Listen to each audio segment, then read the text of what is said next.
share this on the J9 Facebook though. So Facebook page. Are you reading to see on the page?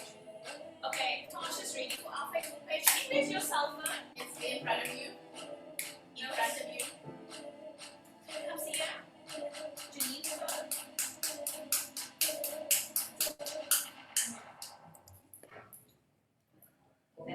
Okay, who all got the Zoom link? The login details for the Zoom? It's on the WhatsApp group, is it? Yeah, but it's sent out and then Was it out too? yeah, but too much for people to join on the Zoom call. That was put on the Facebook. What's the login details? What's the link? Yeah, but the login details? It's in the link. That should be the link. Yeah, you just I'll be sharing the link on the group, guys. So we have the fishes there. Yeah. Can we share it on my Facebook? So did you guys go to your Facebook and share it from my Facebook?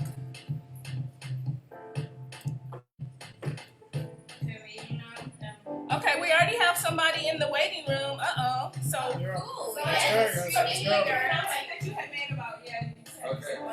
Alright, so Facebook. Are we ready? Are we going? We are getting ready for our Zoom Live with J9 Live. Can't wait. Super excited. We're sending that. Alright. I'm lost of words now. I don't know. You are lost for words. Now that I know I'm live, I don't know what to say anymore. Wow, Kyle, the floor is yours. Okay, so are we all set? Okay, guys, it is Drink Chenin Day today, and we're here with J9 wine tasting. So let's toast to a great day. Let's toast to a great life. To Drink Chenin Day.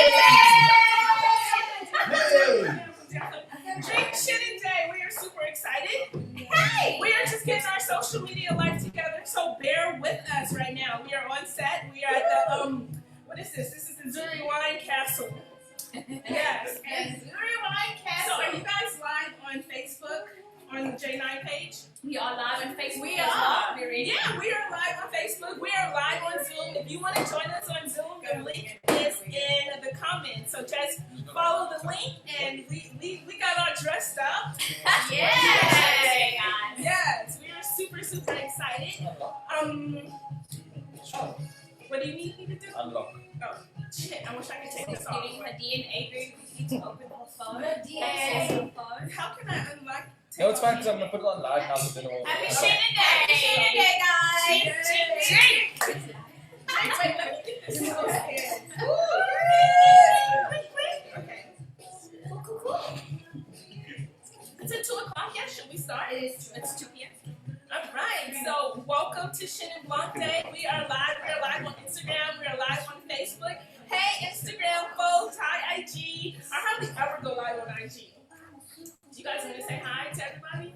Hey everybody, welcome to the J9 Wine Chenin Day Wine Tasting. Drink Chenin Day. Drink Chenin Day. And Also, yeah, you know, I think I might need to make somebody else a host for the Zoom so they can let people. Well, we can just let people know this time. Okay. Let's just go with it. You guys ready to get started? So, yeah. hi everyone. My name is Tuanni Price. I'm owner of Zuri Wine Tasting. And just in case you don't know, Zuri Wine Tasting is a wine lifestyle business. I curate wine lifestyles from Los Angeles all the way to Cape Town, South Africa. Woo! I'm in Cape Town, South Africa right now, and one of the things that I try to do, amongst many other things in my business, is I try to showcase wines that are made by people who look like we, right?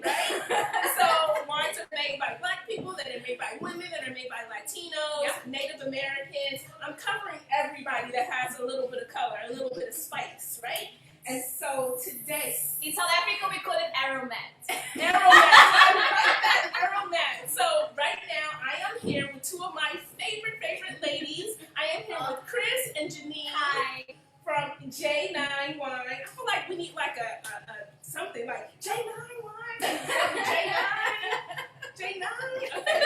So we are live. We're live on Facebook. We're live on Instagram. We're live on Zoom. We're actually going to have a nice live virtual tasting. So if you want to join us on Zoom, just click on the link. The link is in the comments. You can join us. You can ask Jay and Chris anything about wine, about their wine. You can ask them anything about Chenin Blanc. So Why don't we start off by you guys just telling me a little bit about like how J9 got started, or maybe the most funniest thing that's happened to you since you got started. Oh my god. There's a lot of funny things that happen. A lot. But let's start from the beginning, okay? Well, I'm Chenin from J9 Wine. I started this empire. Let's just speak it into existence. This black empire. In 2016, and I've been running my business for 4 years, going into our 5th year of business. And yes, I made my passion and living my dream and made it my job to live my dream. And wine was part of this journey. I mean, when I was sitting in corporate, sitting in my dead-end job and felt super frustrated and just got to the point where I said, what? There's better out there. There must be something better out there. As a young female, as an entrepreneur, there must be something better out there. And yeah, I decided to get into wine. I spent most of my time in the winelands. I was technically born in the winelands. And yeah, I just took my passion and made it a business. So J9 Wine was born, and yeah, we're here today. And then guess who joined J9 Wine? Drum roll. I feel like this We are being song. I'm a savage. Bougie. Classic. I feel like so we are bougie and we are classic. Yes. Maybe a touch of ratchetness. It's just a touch. If you mess with our wine, we might get ratchet. Yeah. Yes, just a touch. So Chris joined my team in 2018. You started with J9 was started in 2016 officially, and then I came in 2018. Yeah, Chris joined my team in 2018 after making many sacrifices, selling my car. Thank God I didn't sell my soul, but yeah, I still have that intact. But yeah, I sold my car, took my last savings, and started J9 Wine. Brought Chris on board in 2018, so that I could live outside my comfort zone. And I'm telling you guys, growth is super uncomfortable, and Chris has brought that out in me for me to grow, and she has been part of this journey. And I mean, from South Africa to Hong Kong, we have seen it all, done it all, and made this business, build it to it where it is today. And I mean, I could say that there's a few successes, and sometimes we don't celebrate the little successes. And yeah, I leave it to Chris to sort of tell you guys what happened from 2018 onwards after she has joined my business, and how much my business has grown since I've decided to live outside of my comfort zone. So firstly, it was important the juice needs to be good. Yes. People are bottling things out here, Tuanni, and slapping a label on it and be like, I'm a wine brand owner, look at me, I made it in life. No. Number one, the juice is good. J9 Wine, go for it, purchase it. We will be sharing all the links. I don't think you can see it so clearly on this actual label. Being Chenin there, but that's okay. Wait, let's see. I think we can fix that. Let me just for a second. Okay. Let's see. Yes. Okay, wait a second. I got it. Okay, you can see that, right? Yeah. Do I need to? Yes. Thank you. Yeah, so as long as the juice was good, Janine had business basics locked down. I could see, I'm not a person, I get panicky when I get into a comfort zone because that's not where growth is. So I was like, what are your plans? Where do you see yourself in 3 years? What is your plans in 5 years? Where do you see yourself from 10 years from now? Are you playing with the big boys? You know, we need to understand what the big people are doing so we can put on our big girl thoughts, you know? Yeah. Wait a second. You just made a good point, right? And so like, you guys are from the U.S., right? And so there's this big civil unrest, and I like it because it's bringing a lot of attention to people in the wine industry who look like we, right? And people are starting to reach out to us more. We're starting to get more invitations to play with the big boys, right? Yeah. Because historically, this wine game has been all about the big boys, the big white boys, right? Yep. So can you guys just talk a little bit about diversity in the wine business and like where you guys fit in, what you're doing to help build diversity? Yeah, it's never going to be easy. Anything that needs to change, it's always going to be a challenge. And it's important for us to have gone in and understand the industry. For the guys who've been doing it for 300 years, we came from a slave perspective, and the slave cannot understand what the bosses are doing. So we needed to understand what are the bosses doing. So we started filtrating and learning. Keep your head down, keep your ears open, and take it in. Take it in, take it in, and learn. That's so exciting. I'm super excited to get ready to start tasting, and I think we're doing a little bit of social distancing. So Janine and Chris are going to move up to our upstairs studio, and then we have some special guests. We actually have Caldine here, and she's a celebrity. I have a celebrity in my home, so she's a TV presenter. But I'm going to let her into the Zoom call, and then we're going to start letting more people into the Zoom call, and we're going to get started tasting. So let me just click on the button, and you guys can go to studio number 2. Studio number 2. Studio number 2. Let me click on the button. Don't forget your Chenin. Don't forget your Chenin. Don't forget to grab your Chenin. Why don't you grab your Chenin while we get set up too? All right, so go to studio number 2 and let me let people in, you guys.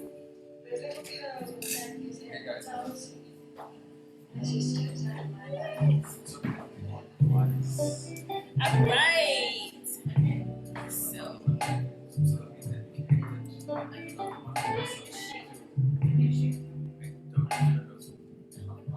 what we can Steven from Chenin. What we take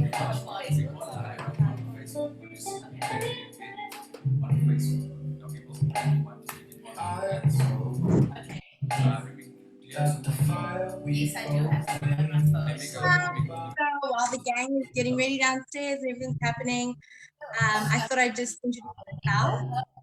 I'm Caldine. I'm a hectic wine enthusiast, so I'm very excited. Let me just check who's all in here. Hi, Kaylin. Hi, How you doing?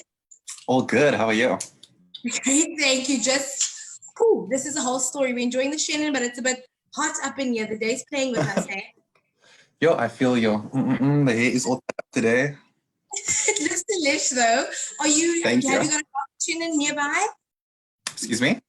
Have you got a glass of Chenin nearby? I've got a bottle in my hand. I'm about to pour one. Awesome. You know I how we see- do. So here, hi Loretta. Hey. Not actually Loretta. That's actually Mary Jane. That's my mom's name. My little one. I'm gonna see who else is there. You know, with phone Zoom, you have to swipe, swipe, swipe. I see Charles is here. I'm here. Yes. Sorry. I'm here. Yep. Okay, awesome. Hi, Charles. I thought I'd just introduce myself, guys. Again, I'm Caldine. I'm part of the gang here at the J9 Wines Drink Chenin Day. So we're all getting ready for our tasting downstairs. And the idea is really, we want to, connect with people who are super lovers of wine. And so that's why we're here. I myself work in television, but wine is my first love.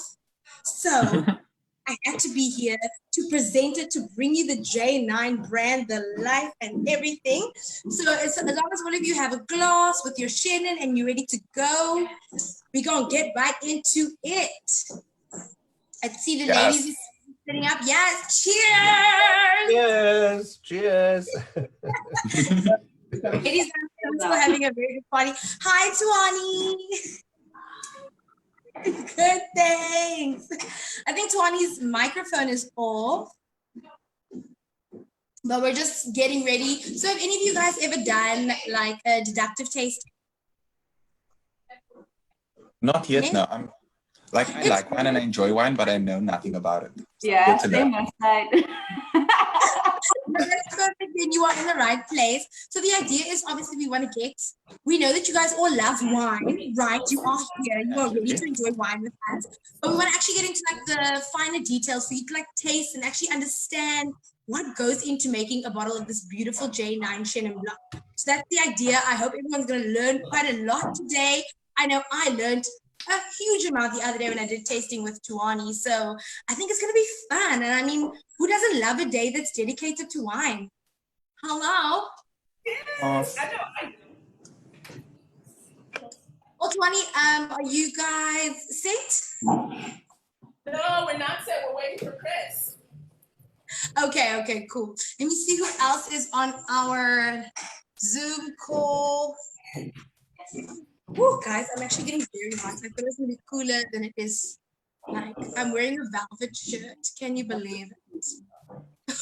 Oh gosh, no. Ooh. Hi everyone. So where's everyone from? Did you already talk to them about where they're from? I haven't.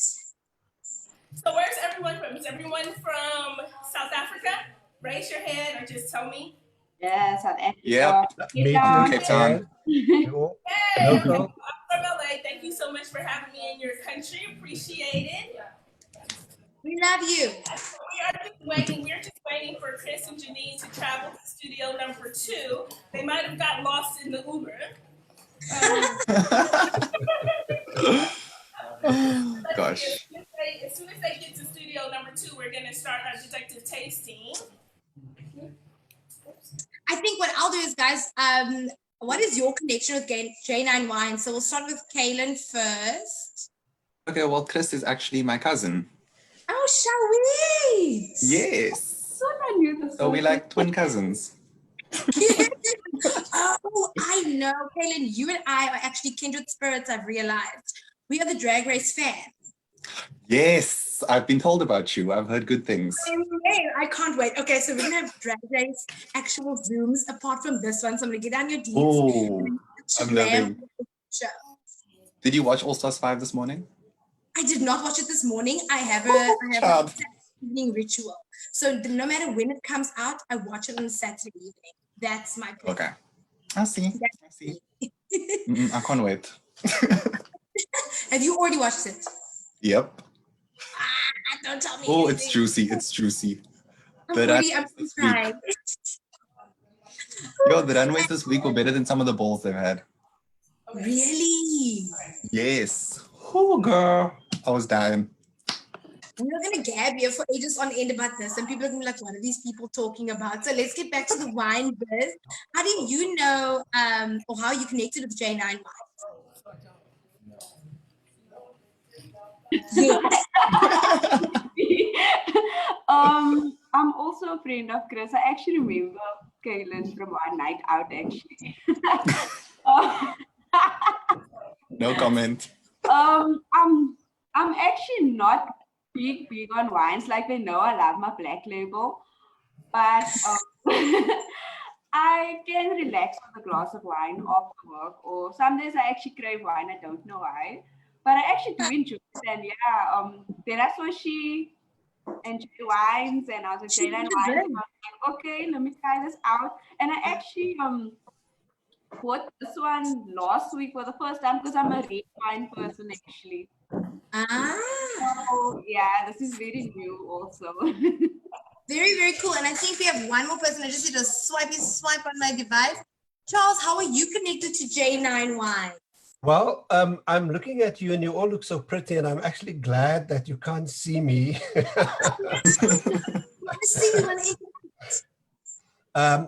Yeah, I'm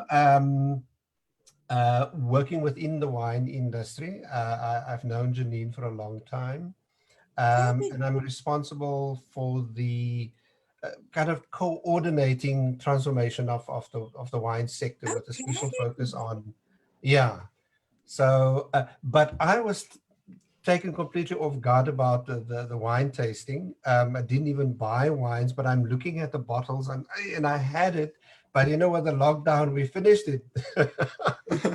So yesterday, when Janine told me I must get online, there wasn't time to go and get wine. So sorry about that. But I've got some funny wines next to me, but I don't think I want to show it. But I'm familiar with Janine's wine, with J9 wine. So yeah. Awesome. So we're gonna start the tasting now. I'm gonna move to the next studio and I'm gonna hand over to the ladies. Thank you all, and I hope you really enjoy the tasting. Are you coming down to studio number 1? I'm coming down, Tuanni. Yes, come join me. Come on down. I love this. I have my own person.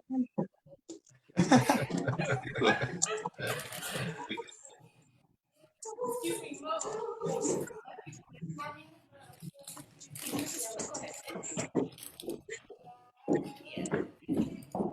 All right, so we are going to start start our deductive tasting. Caldine is coming down. She's going to taste with me. I'm super, super excited about this. I can't wait. And yeah, so let's see. Here she comes. Hi, everybody. Let me just go off it completely. Yeah, sorry about that. We're going to get started with our deductive tasting of J9. So that's what I do. I actually teach people how to taste wine properly, how to enjoy wine so that they get the best experience out of it and so that they fall in love with wine, just like I fell in love with wine. And so that's what we're going to do. We're going to just, you ready? I am ready. Let's do this. And And so so we we will practice. feedback. And so I love wine so much because wine is one of these things where you just practice tasting, and that's my job. I mean, it's the best kind of job. It's the best kind of job, right? And so bear with me, okay? I'll take good care of you. Are you ready? I hope so. I think I can do this. Okay. So say hi to my Instagram folks who don't know you yet. Hello, everyone on Instagram. I'm Caldine. So nice to, I think, meet you. I can't really see you, but I hope you guys enjoy the taste. Yeah, and you can always follow her on her Instagram page. What's your Instagram It's page? at Caldine, so CALDINE_wine god.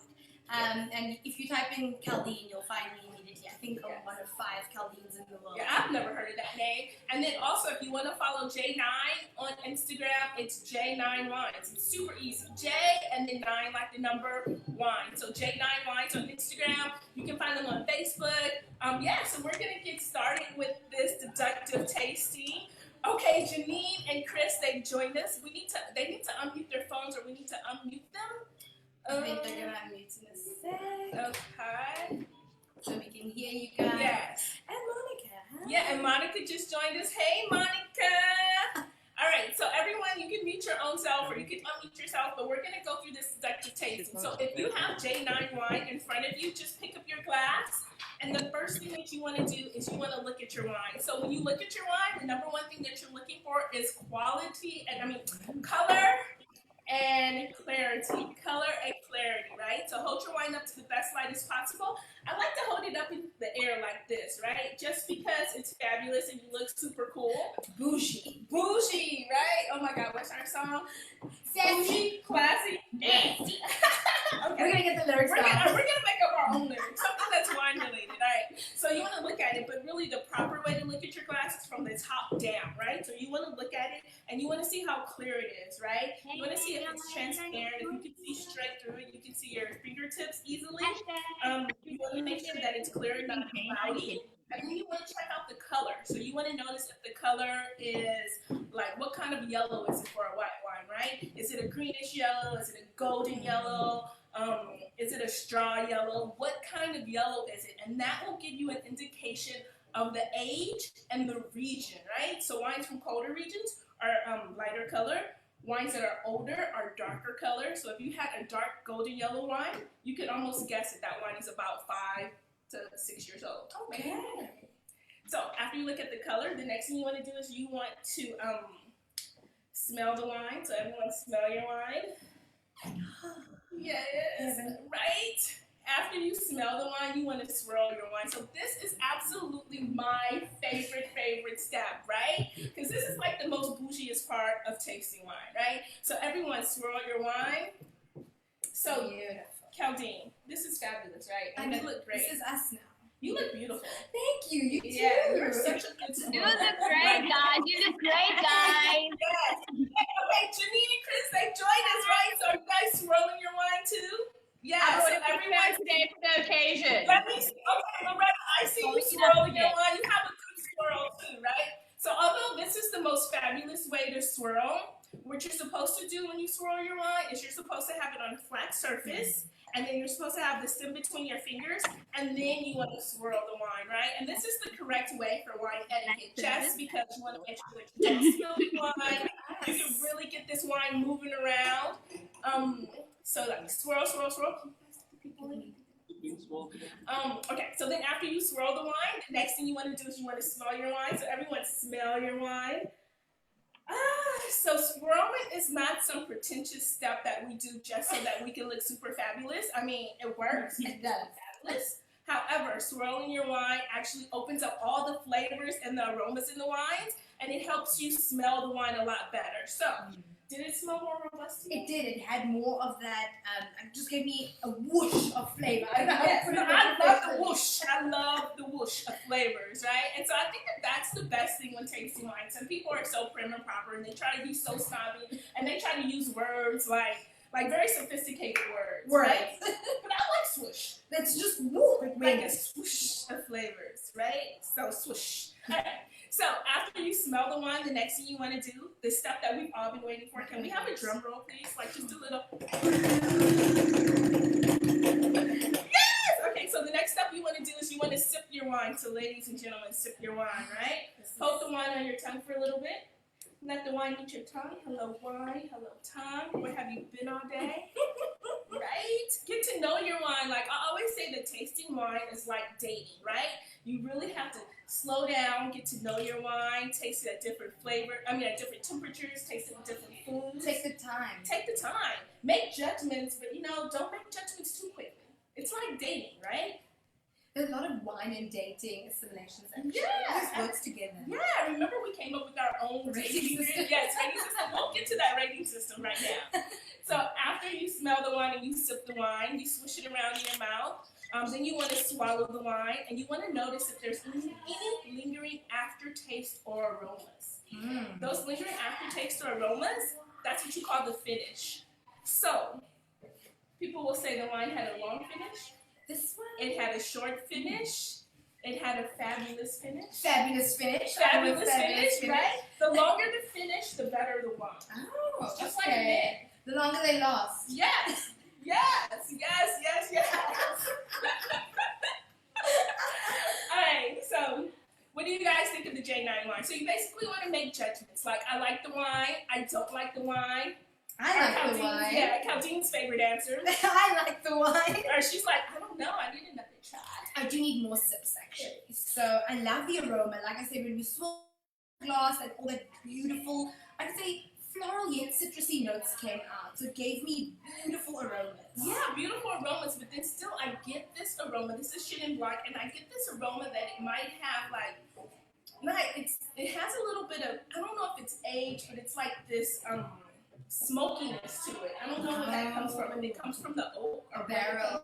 Yes. But do you get that at all? I can definitely pick it up now that a friend and I have recently discovered sometimes if you hold your nose in the glass somewhere, like if you hold it higher, sometimes you can get more of the smoky tones, and if you hold it a bit lower, you get more of the fruity flavor. Oh gosh, let me see. So, or maybe I mixed it up. No, I definitely see what you're saying though. It's certain flavors go to a higher level in the glass, but I get that smoky tone that you're speaking about. I love it. So does anybody else smell anything in the wine? Any different flavors? Like what kind of flavors? Start with fruit flavors, right? So what fruit flavors do you smell in the wine? I get a little like a light citrusy note, I think. But like what kind of citrus? Would you say lemon? Would you say lime? Would you say what's another citrus fruit? Like orange. Orange, tangerine, maybe. I feel almost orangey lemony. Orangey lemony. I feel like tangerine with a little bit of like lime. Like for me, it's lime. It's not necessarily lemon. Anybody else? What about you guys on the call? Monica, I know you always have an opinion. Yes, and Chenin Blanc is my favorite white on the planet. And what I'm getting, so you're in the so what I'm getting is the citrus, like a lime, like the zest of a lime. But I'm also getting flowers. So when we go on to flowers, I can smell like jasmine. Is it jasmine? Or is that honeysuckle? I think that that's a perfect transition into flowers. So next, after you identify the fruit aromas, then you want to identify the flowers, right? So what flower aromas do you smell in this wine? And you can start off with the color of the flower: yellow, purple, red, orange flowers. With us, you can join us on Instagram as well. Come through. Okay. So what color flowers? I'm thinking like a a whitish flower, maybe even. I would say chamomile. Between white Jade and yellow. chamomile. Two color flowers. I don't know why, but the smell makes me think of like a pale daisy, like a light yellow, Nice. white. I get that. Yeah, good. I get that. I get a lot of chamomile. I get chamomile. Chamomile? That's like a, what color flower is that? I think it's white, but when I think about chamomile, I think about soft and pretty. Yes. So yeah, I can see the chamomile. Monica, what were you gonna say about the flowers? You said honeysuckle? Oh, it's a definite white flower. I feel like it's honeysuckle. You know how you pull the honeysuckle and you put the tip of the end of your honeysuckle on your tongue? That's what I'm getting. Yeah. Like just like a hint of sweetness, but still earthiness at the same time. Like very like, let's see. I get the flowers, but then I'll also get the flower petal too. You know what I mean? Just not like too green, but just a little bit of the flower petal. Anybody else? What about you, Loretta? My name's not Loretta. I thought okay, let's call me my mom today, Loretta. I'm not actually a planty person or understanding fruit, but I'm trying to smell what you guys are saying. So I'm like, okay, I think don't force it. I think it's that. But I do. Hey, have another sip just in case. Yeah, you have to try it. Okay. All this again. The funny part is I've always just been drinking this, and now that you guys are mentioning all this today, I'm like, okay, let's go. Welcome to virtual tasting. Welcome to virtual tasting. Welcome. But you know, the thing about it is that you don't have to be so. For me, wine is not this pretentious thing where you have to use fancy words or these fancy flowers. Because sometimes people have never even smelled these things. Like when people say Cabernet smells like black currant, how many times you go to the grocery store and see a black currant? Like never, right? Send us some pictures, guys. You're drinking your Chenin Blanc. Send us some pictures. We'll send you some free wine. Don't forget to tag us. You can say what it smells like. Maybe it reminds you of something. Like maybe it reminds you of like your mother's shampoo or like a perfume or your favorite perfume. So you don't necessarily have to say the flower, the exact flower. I think it's also an association game. Like maybe the smell that you associate with, let's say honeysuckle, like Monica mentioned, is a smell that I associate with something else. Yeah. So it's never wrong to say, you know what, I think it's that, because that's your association with this aroma. Exactly. And it differs for everyone. You are such a pro.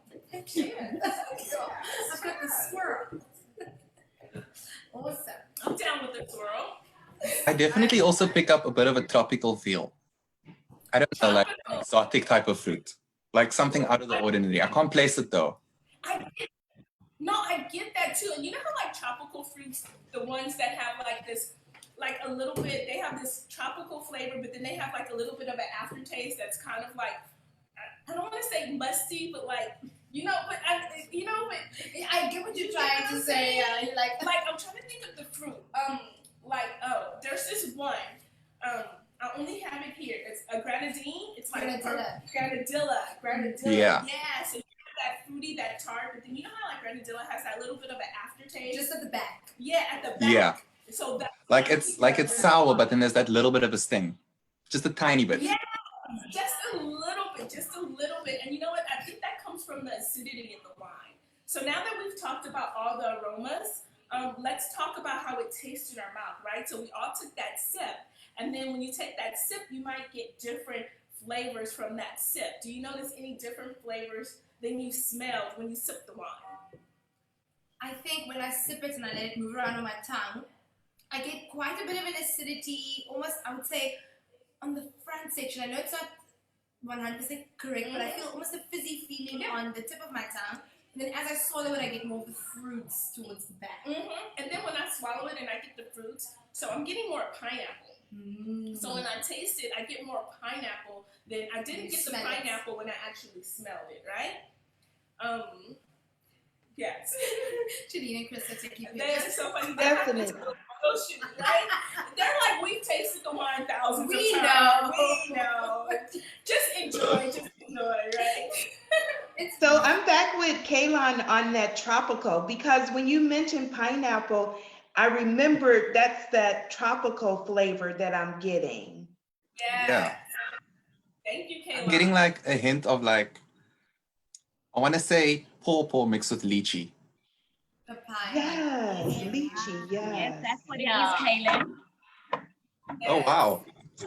Yeah. And so talk about that acidity though. That acidity is there, and I feel like that's like for red wines, tannin is the backbone, right? So Darren 50 and Tipe, you officially in the running. Thank you. Come through and please add some more. So you definitely want to have acidity in your white wines because that's going to give it structure. And this is a very structured white wine. So it's structured. It has that acidity. It has the fruit flavors and beautiful aromas. I feel like it's well balanced. Like there's not any one flavor or texture or aroma that sticks out more than the other. And the acidity isn't also overpowering. Like, you know, sometimes you drink wine and you can feel the sting in your jaw and you're just like, oh, I don't know if I'm going to take a second sip. But this is, it's got the acidity, but it's also got like Yes, I agree. What about you guys? What do you guys feel about the texture of the wine? The acidity, the feel, does it feel like a light wine? Does it feel like a medium wine? Does it feel like a heavy wine?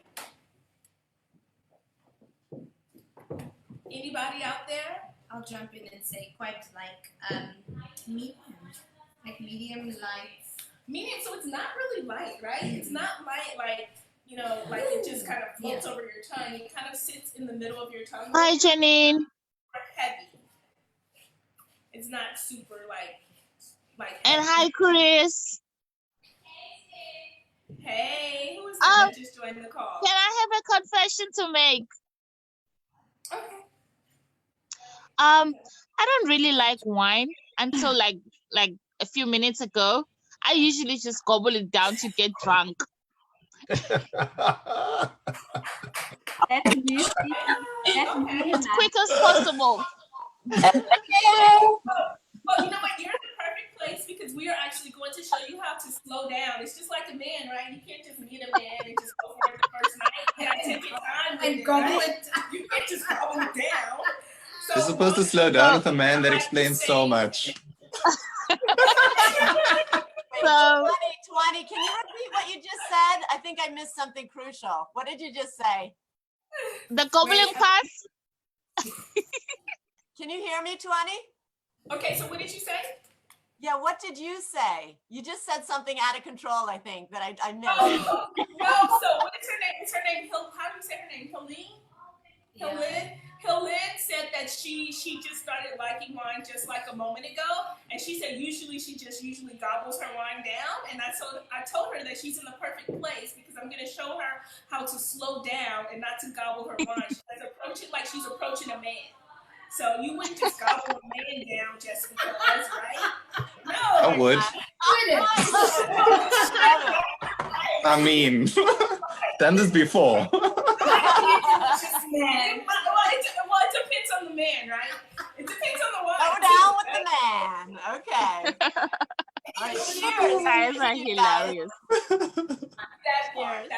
So if you want to appreciate the wine, or if you want to appreciate the man, you want to take your time. Mm-hmm. And so that's what we're here for today. And we're enjoying this beautiful J9 wine. It's a Chenin Blanc. And we've talked about how balanced it is. Like we have some acidity in the wine. We have some tropical flavors in the wine. We have some hints of citrus flavors in the wine. I'm gonna hint of smoky notes on the nose. Yeah, a hint of smoky notes. I can't wait to talk to Chris and Janine and to find out where that smokiness is coming from because I definitely like the wine. It gives it some character. It gives it more backbone. It makes it sexy. You know, like when you do your smoky eyes and your makeup. Like you're already beautiful. Just giving it some structure over there. You're already beautiful, but then that smoky eye just makes you look like dead gorgeous. Yes.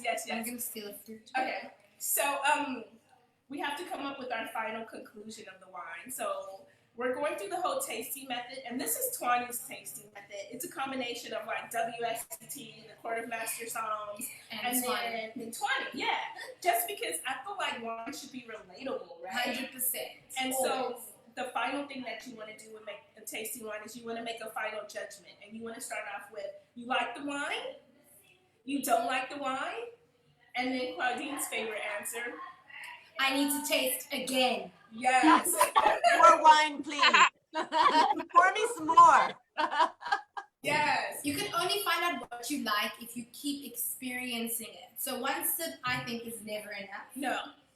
Especially for a new wine, I would say if for example, if this is something I've never tasted before, I always give a wine 3 sips to kind of introduce itself to me. Yeah. So first sip might be a little bit acidic, and I go, okay, let's try again. Then it's maybe a little bit softer.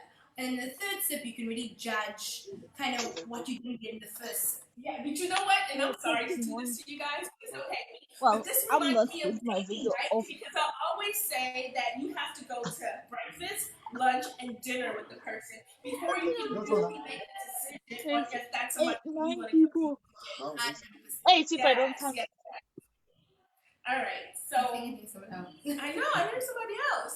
Okay, Anybody else? anybody else? Does anybody else have a judgment about the wine? Like, talk to us. I want to say something. Okay, so my first encounter with the wine, actually, I had it when I was already drunk. So I actually didn't get to, yeah, so I actually didn't actually get to really taste it, but like, Same, yeah. what's her name? Sintembile. Like she mentioned, like we gobble it up. So that actually happened with my first encounter of the wine. And then, I mean, today I'm sitting and I'm actually tasting and I'm hearing all these things, but I'm not saying, I mean, it was very educational, but I'm still going to drink the way I drink. But it's a nice like outlook to actually understand the wine a bit more. And I actually do enjoy it because it is something that you want to taste instead of just drinking to get it down. Because I know some of us drink wine just to get it down, but it's something that you actually do taste. Because like I think Tuanni mentioned, like you get this one taste when it goes into your mouth, but then when it sits by your throat, you get some more like aromas and whatever you guys call it, magical things. I like what you called it, magical things. Yes, magical things. It is actually nice. My best friend actually likes white wine and I like red wine. So he's always trying to plug me onto white wines. And yeah, I mean, I'm a red wine fan too. I love red wine and I actually love the J9 Merlot as well. But it's Drink Chenin Day. And so I think Chris and Janine, I want them to tell us like what is Drink Chenin Day? Why are we celebrating Drink Chenin Day? What does this all mean? Because I love wine, period. I don't need an occasion. I was going to say the same thing. I was like, I know you said you like red wine. I get a lot of people asking me, what's your favorite type of wine? And I don't have a favorite. I think you learn something new every time you drink wine. That's just my philosophy. Yeah. So when I taste something, I can never say I love red or I love white more. But I will say Chenin Blanc is actually the first wine the actual wine. And the tasting will take off. Obviously, as wait, that is my kind of job. Well, fair enough, it was at a winery. So I got there and my new manager, who would have been my manager, he was interviewing me and he was like, listen, sit down, what is this? And I was like, I don't know, I don't really work in wine. And then he, just like you're doing right now, kind of took me through the flavors that you experience from specific type of cultivars. So with the Chenin, you're going to get those beautiful floral notes, like you said, a bit of the smokiness, and then tropical fruit is quite a characteristic of Chenin Blanc. Nice. And that's how I got introduced to this beautiful cultivar, and it's probably one of the most popular in South Africa, I think. It is. So it's the most widely planted. So in South Africa they say cultivar, but in America we say varietal. Or you could just say grape, right? You don't always have to sound so fancy, but grape. It's the most planted grape in South Africa, Chenin Blanc. And the reason why is mostly they use it for brandy. So I don't know if you know. And so that's my drink, like cognac, brandy. I love cognac and brandy. And like when I go to the club, because you can't drink wine at a club. You could be like, like, terrible. Like I'm looking like somebody's mom. You definitely can drink wine at a club. Seriously, wait. You definitely can drink wine at a club. Why did you not tell me that when we were in Cape Town together? I was totally drinking wine. I like beer. I like get totally messed up with cocktails. I was like, just give me some wine. I don't know, in like a cocktail glass or something. No, you can definitely drink wine at a club. I've done this before. All right, I've been to a club and bought a bottle of wine because I'm that one.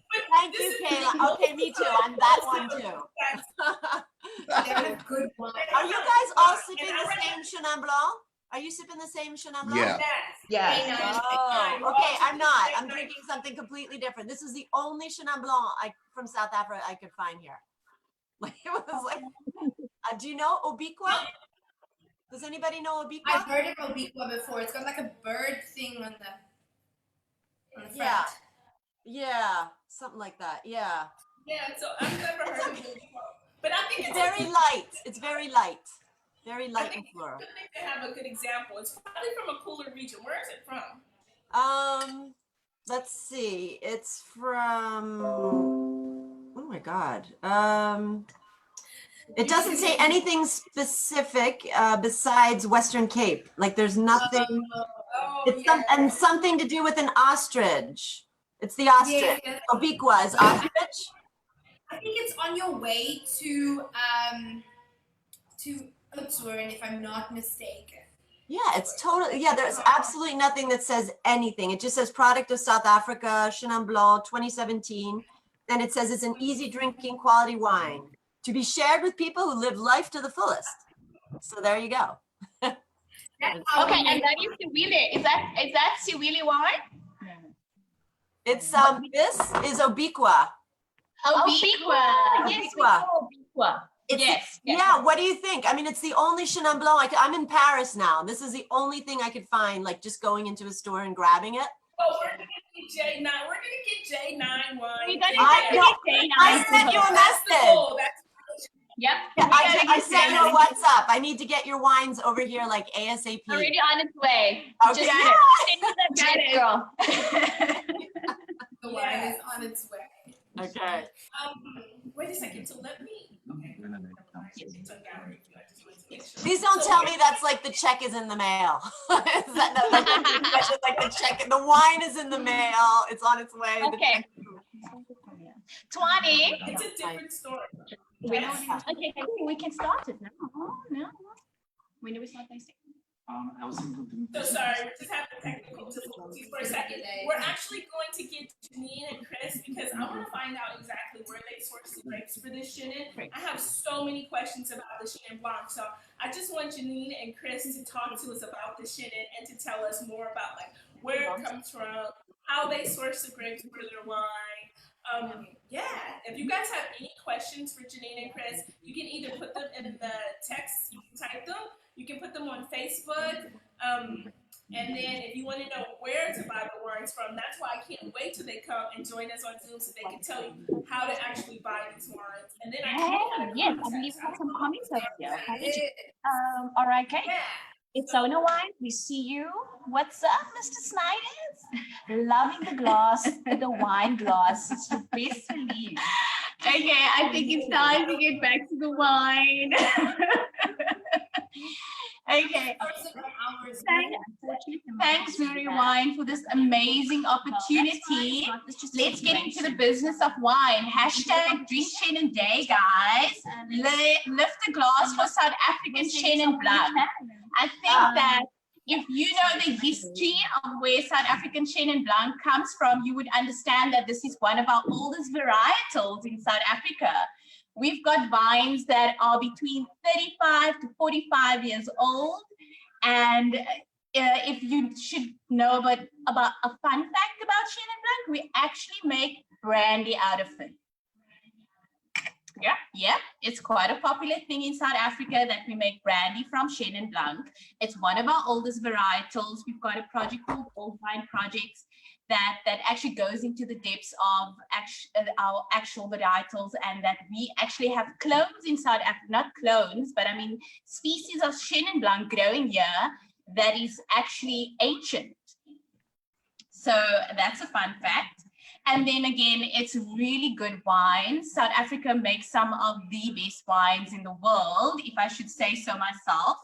And coming down to the characteristics of the J9 Chenin Blanc is, well, most of you guys hit the nail on its head. A Chenin Blanc primary taste would be fruit driven.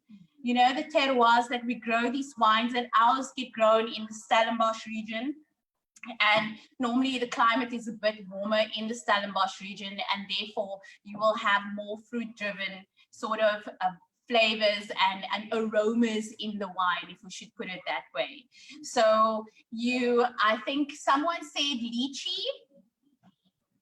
Yeah. So we got lychee, we've got kiwi, fragrances in the J9 wine. And then, if you should talk about palate, we have a bit of acidity, not a lot of acidity, however, enough to keep the wine crisp. And then on the palate, in your mid palate, you'll taste a bit of that acidity. However, it very much has a smooth sort of finishing to it. And that is the J9 Chenin Blanc. It is, if people should ask, a lot of people always ask, oh my gosh, is it sweet? It depends on what sweet is for you. Most wineries would say, you know, if it's fruity, it's not for me. And if it's, some people prefer more acidity, but ours are more fruit driven. So those that are coming into the wine drinking game, I would say the J9 Chenin Blanc would be a starter for you. I mean, and you would then work your way up to more sort of a wooded sort of Chenin Blancs that you get, and more depth, the ones with the more woody sort of finishing that you get. But for this one, very much an easy drinking, everyday drinking wine. It's something that you crack open a bottle after you come home from work, or after you've done your whole social distancing for the day, you know. And then, crack open a bottle of J9 Chenin Blanc, and that sets the tone for the next day, I guess. Yeah. So National Chenin Drinking Day today. This is just to celebrate the varietal in South Africa and celebrate some of our heritage vines that we have. So enjoy our Chenin Blanc, guys. I mean, it's not because I made it, but it's because it's really good. Yeah. Fun fact on that: Janine actually once had this wine. Hey, Alistair. Janine actually, this range was developed to be easy drinking. The people that's coming into it, and somebody doesn't want anything to complicate it. This was always the problem. If people tend to complicate it a lot, you know, the wine drinking. And as young people especially, we just want to have a good bottle of wine that the next thing I know, there's no more left. Then you know it's a good one. At least on my side, from the marketing perspective. So I think it's time to raise our glasses, guys. Have a perfectly, you know, how would I say, socially distancing Chenin Blanc day. Hi, Diva Main. I'm not joining next to her.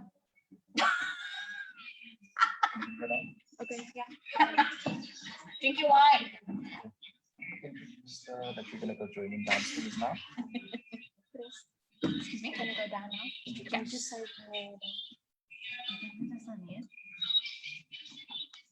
all right, so that was so fun. Thank you so much, Janine and Chris. Then do some tasting alongside the guys. About J9 wines. We're super excited to celebrate with you guys. So what about this contest? Did they talk about their contest? They didn't get into it just yet. I think we're still giving people a little bit of time to actually get involved with the Chenin Blanc, like Drink Chenin Blanc Day and into the competition. So make sure you head to J9 Wines on his socials, and then you can go ahead and see. It's an Instagram competition, if I'm not mistaken. Yeah, it's an Instagram competition. So like, I think they're having a competition today. So if you go to their Instagram page, it's J9 Wines. It's super, super easy. Yeah. You can enter the new competition, but today we're also going to announce the winner of the old competition. I wonder what they won. I hope it's wine. I really hope it's wine. I really hope so. I mean, I'm wishing for these people. I can't wait to see We're what invested. Yeah, we are invested in, like, I just love prizes. No, 100%. I think, and social media competitions are probably one of my favorites as of now. Really? I love entering social media competitions because I think, I don't know if you had this experience when you scroll through the comments and people like tag their friends. Some people come up with the wittiest things to say. No! And it's hilarious. hilarious. Like, do yourself a favor and read some of the comments. It's so funny. You know what? I get caught up reading the comments on like social media sometimes. I'm like 2 hours later. I'm like, where is my life? Like, do I have a life? That's me and TikTok. Yeah. Oh, I love TikTok. I watch TikTok videos so much. It's like TV. It's just like, okay, switch channel, change the channel, change channel. But I was gonna get back to Janine and Chris were just talking about, you know, Chenin and J9 and all that. And I think one of the most important things that they did mention was the fact that this is such an easy drinking Chenin. Yeah. And Janine especially mentioned that it's so good for, I could say, beginner wine drinkers. And I think that's something that I love about certain wines as well. You don't have to be super advanced, like you mentioned. You can just pick up a bottle and be like, cool, tastes good, I like it. Then you start learning more about it. Yeah, and I think that that's the best thing about wine too. A wine brings people together. You know what I mean? It creates conversation, and it's not like when you're drinking hard liquor, right? When you're drinking hard liquor and you have these conversations, people can get crazy, right? But when you're drinking wine, it's just like, and you feel good. You feel sophisticated. You feel classy. You feel fun at the same time. So I feel like wine that's how we met. Yeah, wine. yeah. Speaking of bringing people together, let's bring the J9 wine ladies in. Wait, let's see. J9 wine. J9 wines. J9 wines. J9 wines. Yeah!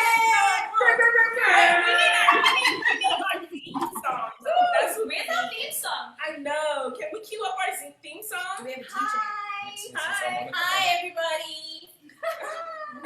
No, we had different studios now. We're all together. Now we were trying to have our social distancing with the 3 studios, but like it just makes more sense to drink wine together. Of course, it does. So you guys do magic too? What did you say? We do magic too? Yes, we do magic. Because they just disappeared and then they reappeared. Can we share anything with the guys? Are you ready? Happy Chenin Day! Swerve! Everybody! Oh, give me your room. Oh, I move and I move. I'm savage. Bougie, ratchet. Shake it, Loretta. Shake it. Shake it. Okay, so that is our theme song. Thank you for bearing with us. We're going to change the lyrics. Like, that's the next competition, right? Help us. We love this song. We love the beat. We love Beyonce. And we love Meg Thee Stallion. But can you guys help us think of some lyrics that are more wine related? So like maybe some kind of J9 Zuri wine tasting jingle. Like where I don't know. Zuri tasting. Kaden! I got you. I got you.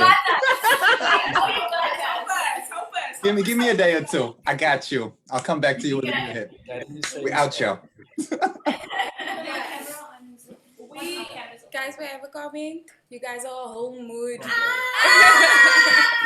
you, guys. Thank you. Happy Chenin Day. Thank you. Don't forget to tag us, please. Kaden, what was that jam again? Excuse me?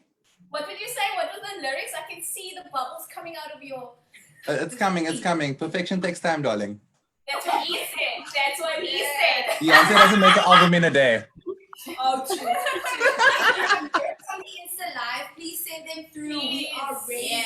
Facebook as well. We just need we need to replace the word savage with something wine related. Vintage. Vintage.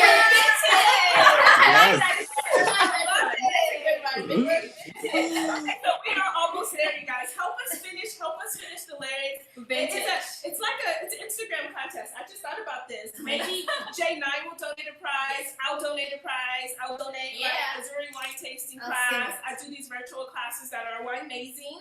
And just help us with the lyrics. You don't have to write the whole song, but just enter some lyrics. One line. Put them on our Instagram. You can put them on my Instagram, Zuri Wine Tasting. Put them on the J9 Instagram. One line. Post a video of you singing it. Post a video. We can even do a TikTok challenge once we have the lyrics. Yes.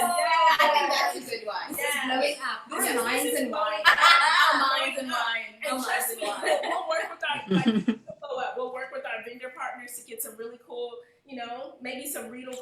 or Yeah. something. I'm sure you can do with some Regal glasses, guys. You gotta drink a fine wine out of a fine We're all glass. drinking out of Rito right now. Oh, yeah. Yes. Cheers. Yes. If there's any other vendors that want to donate some prizes to our contest, please just, hit us up, DM us. Oh, Tuanni, I actually have a question for you. Okay. Oh my gosh, look at you. Look at your glass. Look at your Kaylon. Look at your glass. Show your glass. You've seen this. Oh my god. Cool. Those are those double, Yeah. double I love. Yes. It's unnecessary, it's bougie, it's me.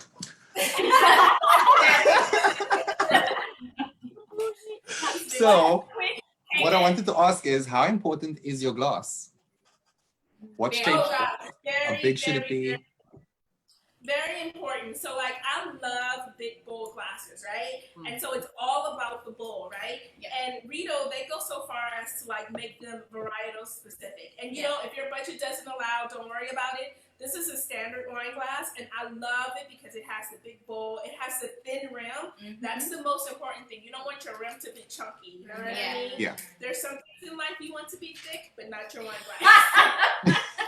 Maybe you're a woman, but not your wine glass, right? Yeah. I'm just saying, I would like my behind to be a bit more thick too, but we don't always get what we want. But you can get a thin rimmed wine glass. So for me, it's just thin. You can just feel it on your lips. It feels very thin. You can take the wine tastes so much better. And the cheers sound so much better when you cheers. Just like. Yes. Okay. And then the bowl, and then you don't want to fill it up. It's my pet peeve when I go to a bar, to a restaurant, and they fill up my glass to here, right? So when you're drinking your wine, you don't want this much. You want about this much in the glass. Yeah. Just because, let's see the swirl, everybody. Come on, let's see this You swirl. can't swirl with a full glass. You can't swirl. But okay, I'm gonna keep it real with Yes, everybody, okay? So when you do go to the bar, and they give you glass full of you do not say that no thank you. You ask for a second glass. That's what I do. And now you tell them you pour it over, you tell the bartender. Other than keep it chill. Yes, that's exactly what I do too. Great minds think alike. I'm sorry, is it A? Yes, aim. Aim is in champagne. Why am I not over there with a Riedel glass full of your lovely wine? Oh my God. What are you saying? We didn't get that? We might have to delete them real quick though. Okay. Oh, what's up? No. No, I was just wishing I could be over there with a Riedel glass full of your lovely wine. It sounds amazing. Time will come, guys. Waiting for international travel. Yeah. Yes. Oh my gosh. Hi. Welcome. Guys, we met Highland, and Highland has really helped us we went Hong Kong, and Highland literally came through for us. And it's very tough to find people in the wine industry, especially people of color, who really has your back. Besides your family, because they don't have a choice. But Highland came through, and Highland came through before. And yeah, we just want to give you a shout out. Shout out! My goddamn time! Wait a second, Highland, can you say something so we can see your beautiful face? Just say Say something. Say something. We're not giving up on you. Here we go. Yes, I just love wine and. Cheers, Cheers, And maybe just another question. What's the lady's name right on the right hand side? From my Chenin on the other side, right at the end? This is Tuanni. Tuanni. Hi, how are you? Where are you calling in from? Me, Cape Town. He's in the north. He's in Cape Town. He's in the north. Yeah. He's in the northern suburbs. Okay, guys. You gotta get to our Instagram winners. Yeah. Woo! So Competition time. the competition, everybody who entered on Instagram, thank you. You have come through. We would love to give you the prize now. So do we have the winner? We had the name drawn. Drum roll, please. Drum roll. It's Darren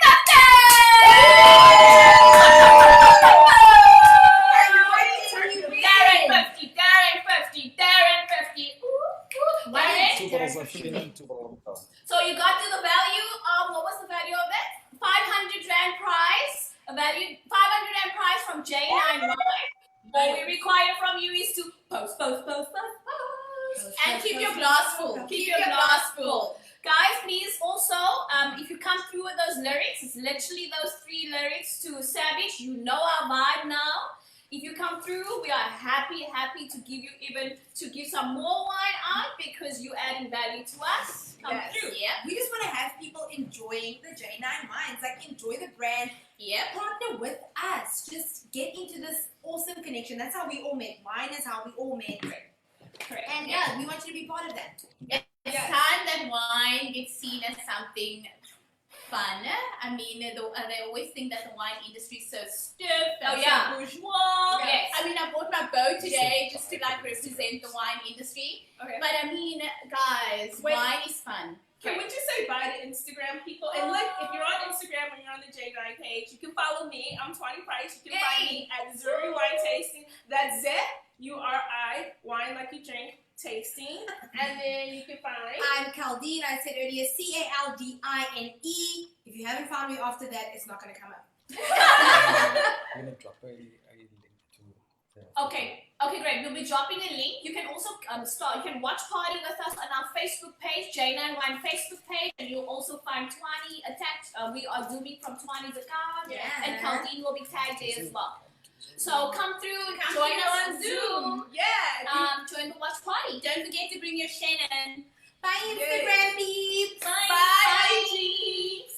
All right, so Hi, Zoom peeps. the party continues on Zoom. Thanks so much for staying with us. We're celebrating Chenin Blanc Day, and I promise you, we can celebrate all day. As you guys can tell, we like to dance. We like to make up songs no matter what. You give us a topic, we can probably make up a song. Next time, it might be a whole show. It might be a whole show with dancing and costumes. Actually, I could wear my wine hat. You know, the one with the grapes. Haven't you seen that wine hat? No.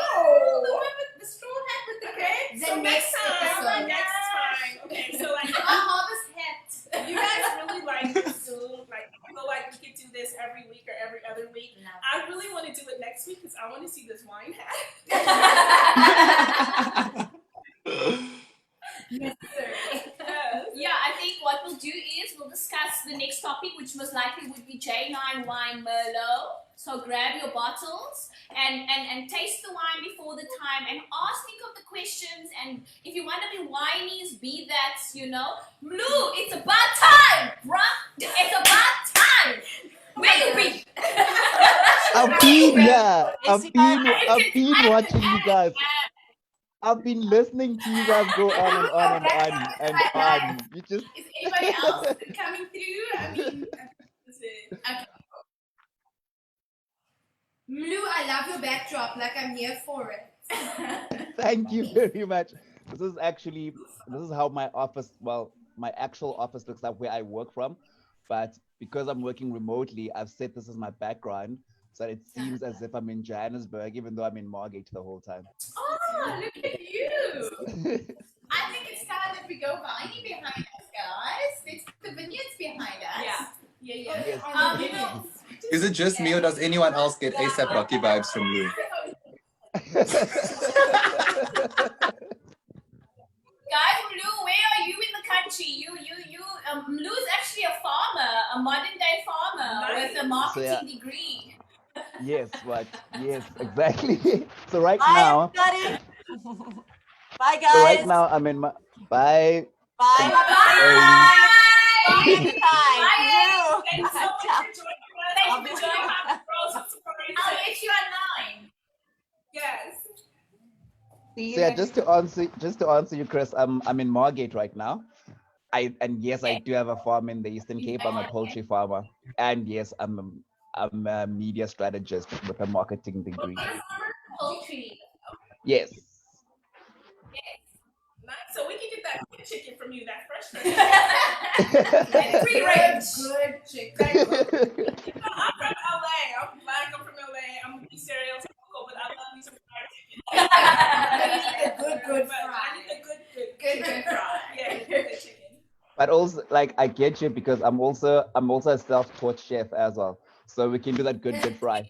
So what would you pair with the Chenin Blanc? Since you're a chef and you're a chicken farmer, what kind of chicken? How would you prepare it to pair with this J9 Chenin Blanc? Can you help us out? Help my life. Ooh, you have me on the spot right there. Okay, cool. Let me let me think about that. Okay, let's do this, right? This is what I'm gonna do.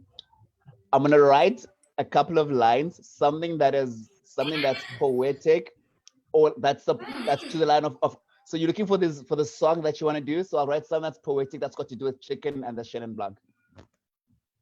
How's that? Okay, cool. Sounds like a plan. Sounds like you're in the running in this competition. Yes, You're yes. ahead of the curve. You're ahead of the curve. I've never heard the lines poetic and chicken in the same sentence. You're clearly hanging out with the wrong people. Wine, poetic, and chicken. What's his name? Mo, will you marry me? Like, Blue. seriously. Blue.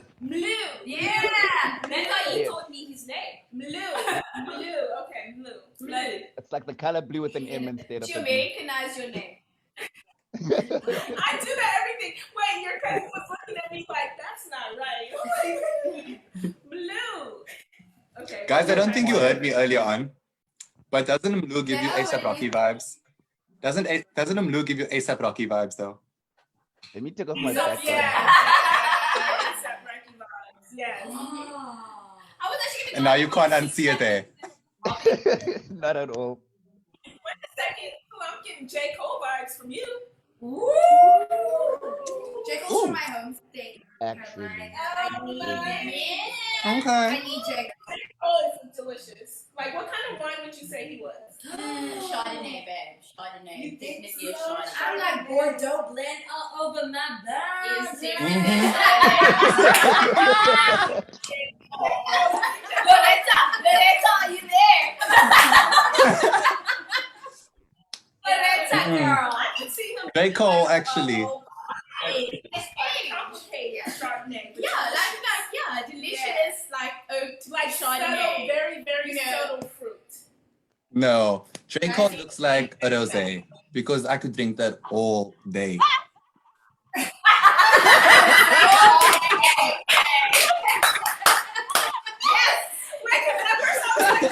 not a rosé. It's harder than that. Okay.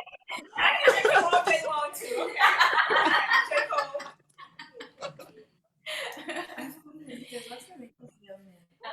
Andrea. Unless you want to crack it open on a special occasion, you know. So what do you think of like a vintage champagne? I think a vintage champagne, you know, it's an occasion.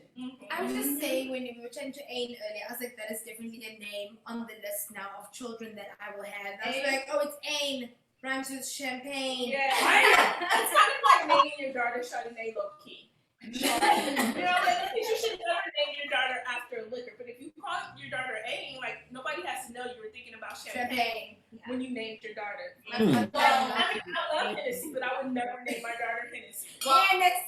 I met a Cabernet in New York. Yeah, Cab. My name's Cabernet. I'm like, nigga. Okay. What is that? Sorry, my brother, please. You know? I'm like, Cabernet? I want to taste of that Cabernet. I'm like, cabaret. Can I share a story with you guys quickly about names and wine names actually? So when I was growing up, I waited quite a bit, and I used to waiter for this place called The Keg, right? And they revamped their menu, and one of the wines that they had on there was a Gewürztraminer from it was a Beauflay Gewürztraminer, and I was the only person in the entire restaurant who was able to pronounce Gewürztraminer. And from there on, that was my name for a number of years. And everybody used to call me Beauflay. And I changed my name on Facebook. My name was Mlu Beauflay Gewürztraminer the whole time for like a couple of years. That's why you were asking me about it, hey? That's why I was so excited about it. I was like, yeah, a Gewürztraminer. And I only tasted my first Gewürztraminer 2 years after knowing about what it is. I've literally never heard that. That's what they're saying in Waka Waka. OMG.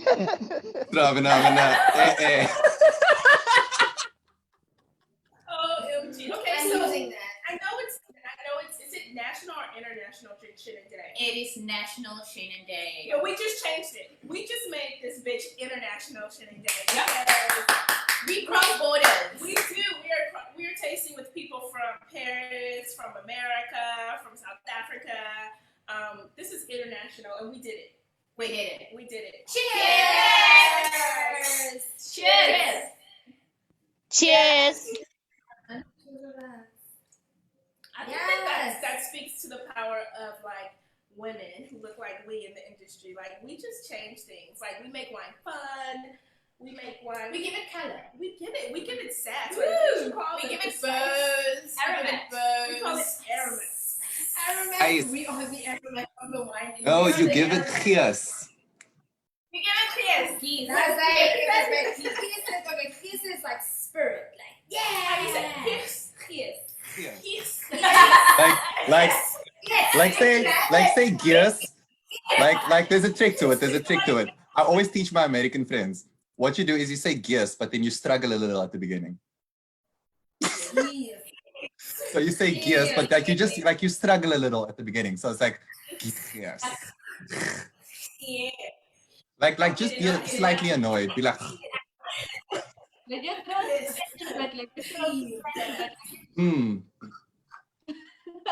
like say gears, but start off annoyed, like gears.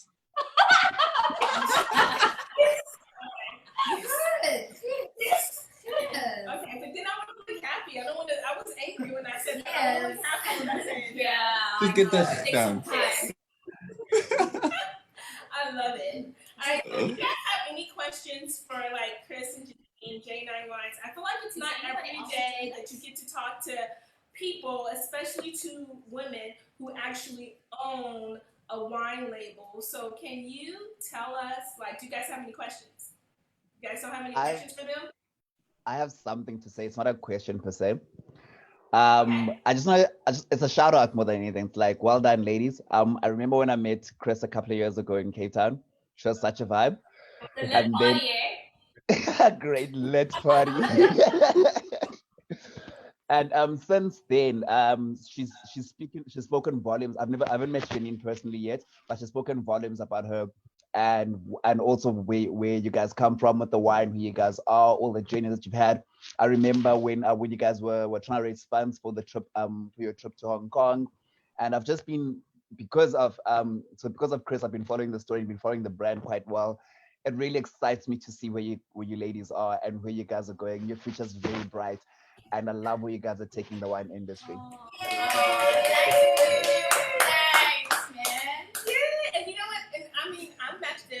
I met them. They didn't like me when they first met me. First of all, let me just say that for the record. Did we tell you this? Chris. I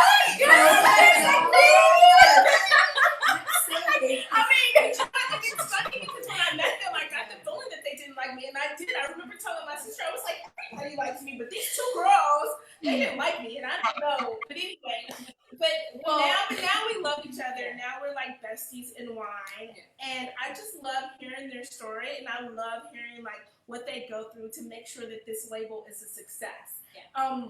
It's amazing. Like they were telling me a story about China and Hong Kong, and I was like, oh my god, this is like a made-for-TV movie, and not like a Lifetime movie either. It's like just a series. Yeah, it's more like the Hangover movie. It is like the Hangover in Asia, but it was yes. Yeah. Well, yeah, I think maybe just give a snippet. Janine is a very specific person. Well, let's just say if we backpack 4-star. Yes. Okay, we're not going below 4-star. If we backpack 4-star. Doesn't matter what. No, Janine. We don't backpack. We luggage. You know. We were luggaging, guys. So the just on that, we were South Africans in Hong Kong. It's double the rand, right? So every morning I'd wake up and Janine would be on the phone, get packed, we're going down the road. And I've got this 7 bags because I cannot be caught on the gram with the same outfit. And we're moving one block every day. We move to a different block for a 4-star or 5-star hotel. because we need to pay less. So every morning at 7 a.m., Janine made sure we were in a 4-star, 5-star hotel because she refuses to backpack below that. So she's like, I come from the struggle. I'm not going back to the struggle. I was like, I ain't about that, and I'm not sleeping on the street in a foreign country. So yeah. Oh, are you implying that you'll do that locally then? You know, that's a good question, Kevin. We'll Is the way that was said. No, it's a lot of hard work, and the moment you come to a point as females number one in any working industry, wine is it's got its own category, but as an overall woman, just be ready to be at a disadvantage. Can I say this? Your vagina puts you at a disadvantage where we at right now, but it doesn't stop you. Push, babe. Push. They can only say no. They can't give you a hiding, I always say. And if they do, I will like it. But Chris, I think you make a good point because, like, as a woman in business, like, I hate hearing no. I know. And, like, there's some times that I literally will not pick up the phone because I'm afraid of hearing no. And I was just talking to my mentor the other day. We were talking about a project, and he was like, no, Tuanni, you need to get these people on the phone, and you need to ask for what you want. He's like, no, don't even ask for what you want. You tell them what you want. And if they're not on board, you can walk to the next. You know what I mean? But I feel like as women, it's hard for us to really tell people what we want. Because we don't want to hear no. I think we're so used to being like, the thing about women is we're so used to being nurturers, I think, a lot of the time. And so then we're like, okay, we're just gonna like ask, but really we kind of aren't pressing you for what we want. And the fact is, if you're a woman in business, you just gotta be like, shablam. This is what I bring to the table. You want it or you don't. And if you don't, I'm gonna move on. Exactly. Janine's philosophy, straight up, and she taught me this. She's like, I just get tired of that nervous feeling. You know that the fear itself is actually, what is that saying? It's worse than fear itself. What is that saying?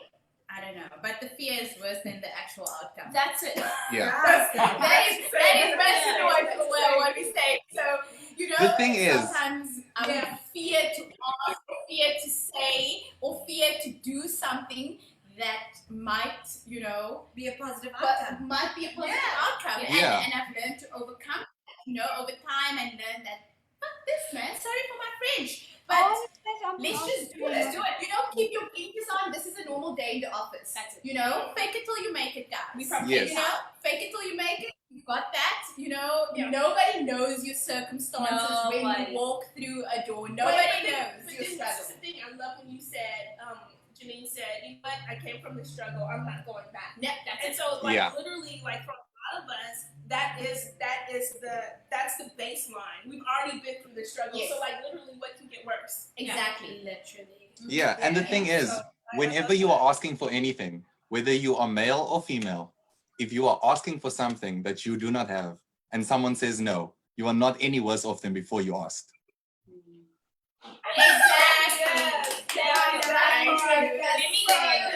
So just ask. Just ask. I love Kayla. Kayla, can you be my best friend, please? Drag Race. Yes. I'm ready. So there was 1 year, guys, where we just got no's, hey?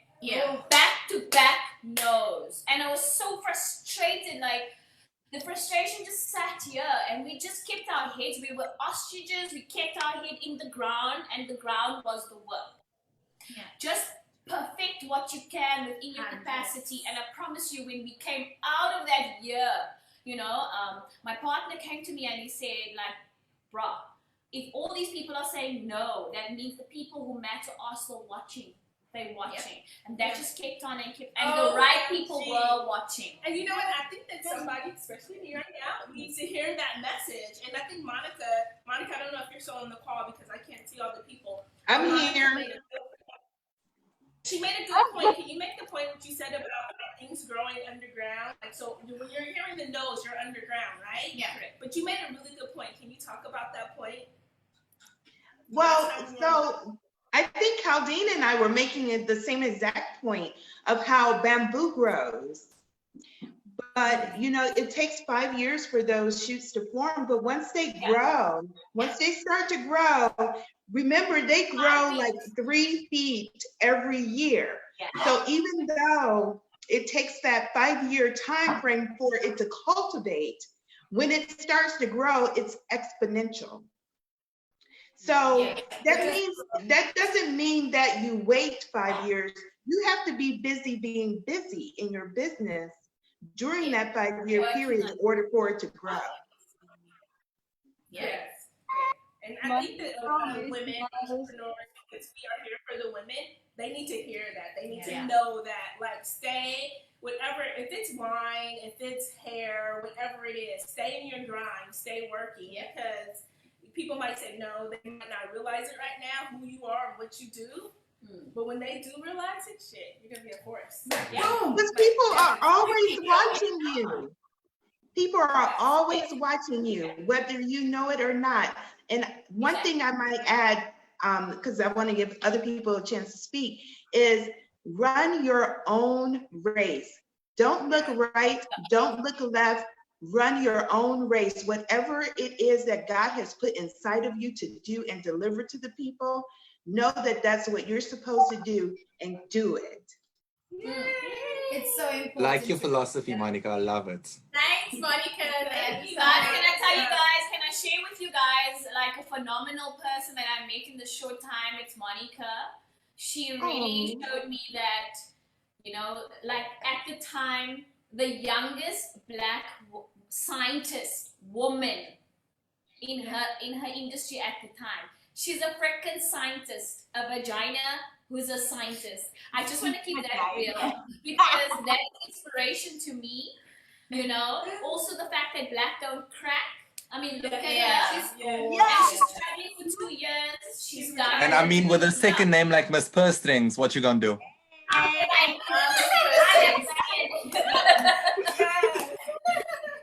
So we've got greatness in our space right here right now. The bitch is stunning. The boy's mine. The boy's mine. Like with regards to like all of this, first of all, like I only saw Miss Monica for the first time over this video call, and I'm very inspired already. Like, you know, when you can just feel the energy from someone. Like I always like know I'm that type of person. I love feeling energies. And with you guys, I've never actually met the whole group of the wine teams. I only know Chris personally. And I really like I come from that side of Cape Town, Mitchell's Plain. That's where I knew Chris from. Represent. And it's super inspiring to see a woman from your community do something this big. And especially besides that, even just looking at that, knowing that you guys partnered up from different countries, different cities, and keeping it local still. Do you know what I mean when I say local? Yes. Like you feel like you're my home. Local. Yeah. So it's very inspiring. Like sometimes watching, like just watching this right now, like I can kind of see like it's very insightful to hear your stories also, which is awesome because we know that you are women that are just like every other woman that was also and then like just going for what you wanted. So I think like it's really inspiring, like just seeing you guys on a live. Yeah, that's me. I'm that person. Can I just add on to that also? Can I just add on to that also? Like, it is very inspiring. And what's really great is that despite going international and being so successful, you haven't lost your Africanness, which people tend to do. So the minute you become successful or big here, suddenly you all westernized, cough, cough, aka.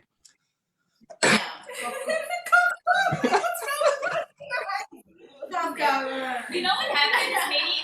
It's the identity, and it's very important for me to make sure and understand, guys. We are in an industry that has been run by those who have run the industry for 300 years, right? Yeah. If not more. We are black. We are colored. We are not white. We cannot be white, and that is okay. All we need is the knowledge to be the best at this. But everything else, I'm gonna become and bougie. Gam and bougie. black and bougie. Ouch. You understand? And that's important that I can do yoga whilst listening to Candy Shop. Yeah. Because that is my and you know the other thing that I also like is because, okay, example me, I like to classify myself as a very fun person and I drink a lot of beer and stuff like that. But the thing is, like, your brand reaches out to this market, whereas like I could talk to my friends and be like, yo guys, you must try this wine actually. And then I'm like, it's a friend, like not like by association or whatever, but it's just like people can relate, like, oh, our people also do stuff like this, which is pretty It's not a distant Yeah. yeah, and it was nice because you know, like, because, you know, people had the stigma that wine is for bougie. Then I'm like, bravo, for bougie, like I'm bougie, like.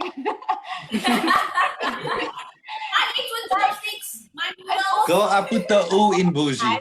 Yeah, it's nice to break the stereotype of it's breaking stereotypes also of what people always thought wine was. And I grew up in a house where my father drank wine all the time, and I was like, Uncle Pink is not rich.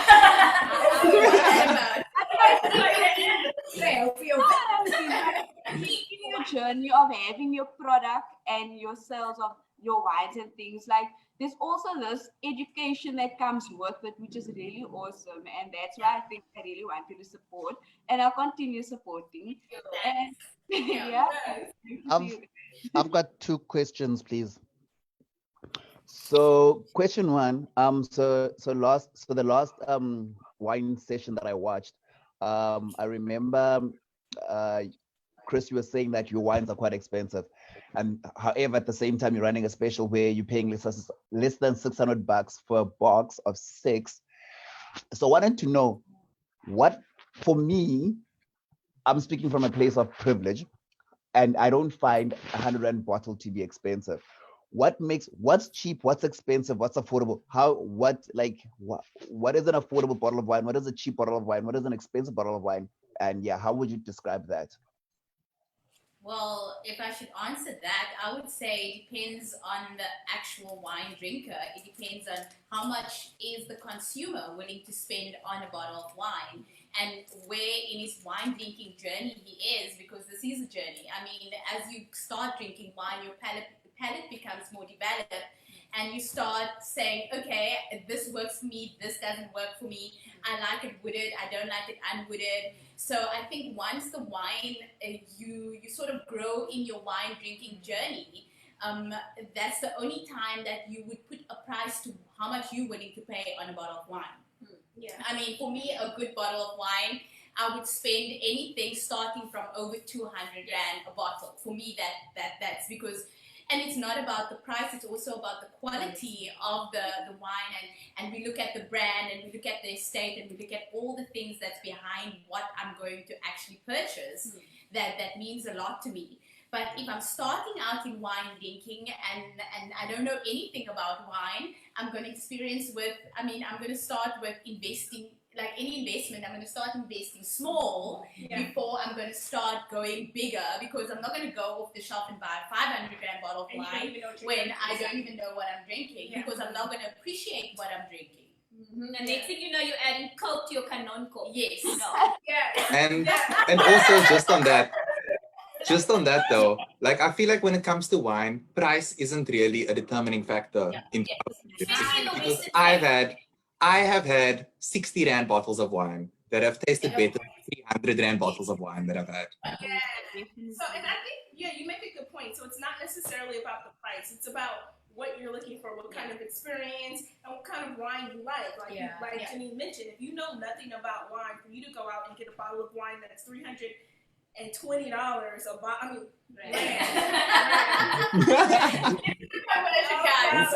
Sure. $30 for a bottle of wine, I would die. You might not even enjoy that wine, right? Because that wine might be made in a way that's meant to be aged. It may be made in a way that has a lot of tannins. And that's something that I personally enjoy in a wine, right? Yeah. But if you're just starting out with wine, you might not know anything about that. Yeah. So it's not about price when you're drinking wine. It's about the experience that you want. Yeah. Educate yourself with some lube. Educate yourself about regions of wine. So if you know you like Stellenbosch region wine, understand also the concept of Like the actual wine winery. Yeah, understand things. For example, are they fair trade? Do they compromise? What is the stories about them? Oh, they've got beautiful bottles, but the wine, the juice is not that good. And if you're an aesthetic drinker, you might fall. If the aesthetic of the bottle, we found in Asia, you have beautiful bottles, which cost 400 Hong Kong dollar. That's 800 rand a bottle, guys. And you know what? It's when you open the wine and you're like, okay, this would be a South Africa mid-entry level wine. Sorry, I'm throwing the The wines, the wines. Yeah, but that's a good point too, because sometimes people buy, like when I shop for wine, if I'm going to a party, right, and I want to take a gift wine, I might just strictly look at the label and I might say, oh, this has a really cool label, let me take this wine.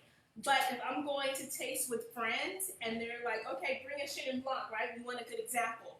I might take a J9 Chenin Blanc because you're going to get the smoky, tropical flavors and it might be a good example, right? So it just depends on what the occasion is when you're drinking wine. And if you want to learn how to drink wine properly and learn about all this, I teach wine classes online. Yeah. Zuri Wine Tasting. Go to my website, zuriwine.com. I can show you how to shop for wine. Sorry for the shameless plug, but I can show you how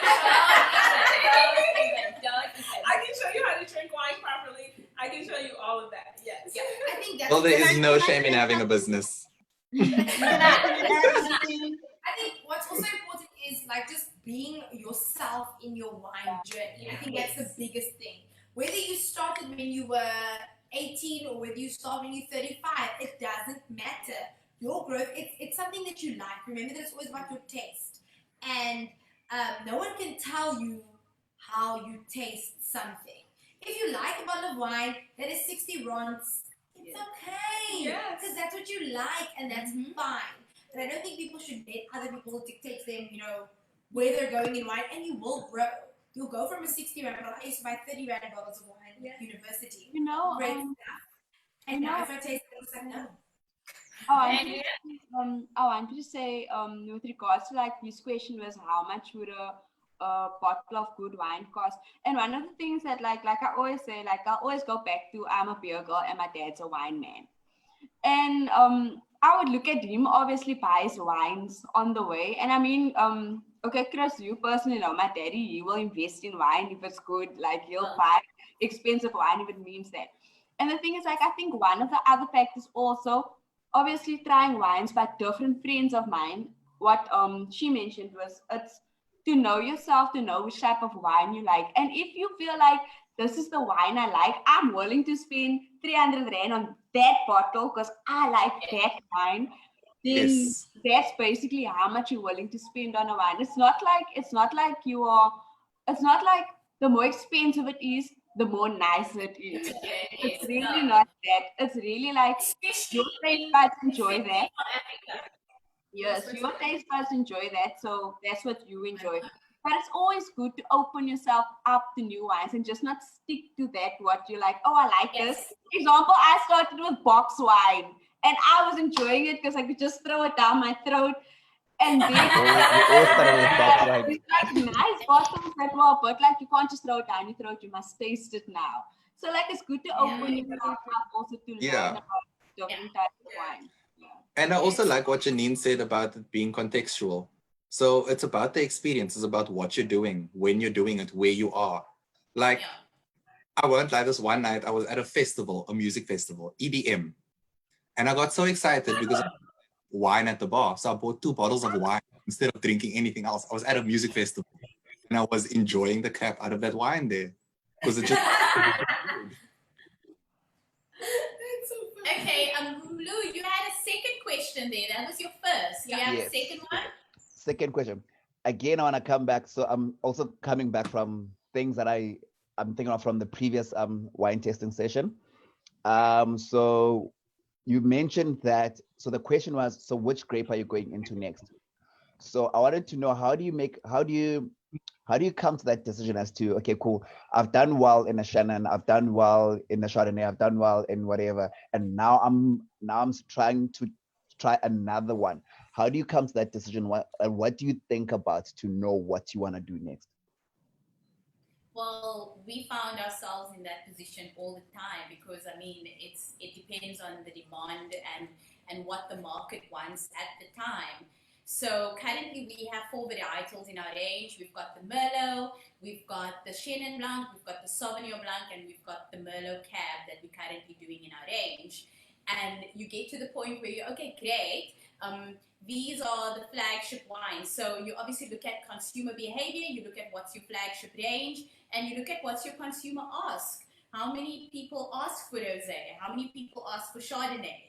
So you basically build your range from your demand, because I'm not going to put something out if there's no demand for the product. So you look at the varietals that is in demand currently, and your market is demanding, because that's mainly important. Like, who is my market who's buying the wine? You know, and understanding my market and know what will be working for my market. I say I'm looking at marketing to the young professionals, the guys that are coming into wine drinking, and then I'm looking at a wine that's more structured and depth and has more characteristics. Does that actually speak to the market that I'm catering to? Because are they going to understand characteristics? Are they going to understand depth? Are they going to enjoy it firstly? Like they should. So it depends on what the market is, who's J9's market. We look at the market, we look at the demand in that market currently, who wants what, and we then base our decision on that, and then say, okay, fine, we're happy to add the rosé, or we're happy to add the Chardonnay, however it needs to have. With me, I work very closely on the consumer side when I entered the wine industry. And one of the main things when I went and developed J9 Wine, I said, it has to be a wine that people want to drink, because you need to sell wine. And how do you sell wine if people drink wine? You know, and that's how I developed the J9 Wine brand, to make it for people that want to explore when it comes to wine and say, okay, fine, I'm done drinking the ciders, I'm done drinking the beers. What's the name? My daddy, Andrea. Sorry, Andrea. My daddy drinks wine. I want to get into this wine game. So when Andrea comes, Andrea's my customer, because she wants to explore in her wine drinking journey. Okay, fine, I see that they're drinking this, but I want to drink something that actually speaks to me, not complicated, something that's easy on the palate. That's it. For us, we also found that our market we will be moving into, Lou, is also the pinotage. But that's because our markets now, our expanded markets is onto the Asian markets now. And when you associate South Africa, immediately what do they say? Pinotage. South Africa, pinotage. Exactly in that accent, not being racist, guys. But so it's important. That's where we're also evolving into right now. Oh, Stay, you're showing us your face, girl. Hi, Stay. Can I just, Janine, can you just make a mental note that this customer base would love a J9 Rosé? Oh, And then it just Rosé is big. Like, rosé is not just for summer drinking anymore. People love rosé all day. Well, just so you guys know, drum roll please, that next month is all day rosé. Come back next month. Next month we are releasing our J9 rosé. You heard it here first.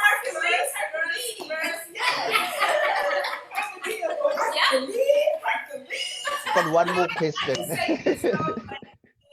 I'll for sure taste it. I'll for sure taste it, but I'm not interested. It's unconstitutional, guys. Everyone is in wine glass. Please hold it at the stem so it doesn't warm up. Please hold it at the stem. Oh my goodness, yes. Can we just have a swirl moment right now? Swirl. Let's just bring it in, you guys. Bring it in. Swirl. Andrea, why are you not swirling? Monica, show me your swirl, girl. Show me your swirl. Because I drank all that wines that you brought.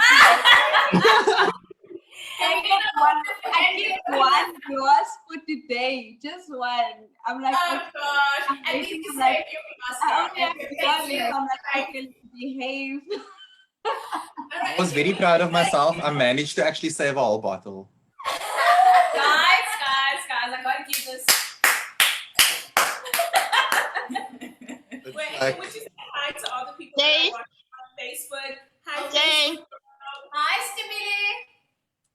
Messages say my dad in London is still waiting for J9. Remember, I took you to London with me, and he's hooked. So he's asking about it. So you better get your ass up there. Add him, send him the link. You should join us.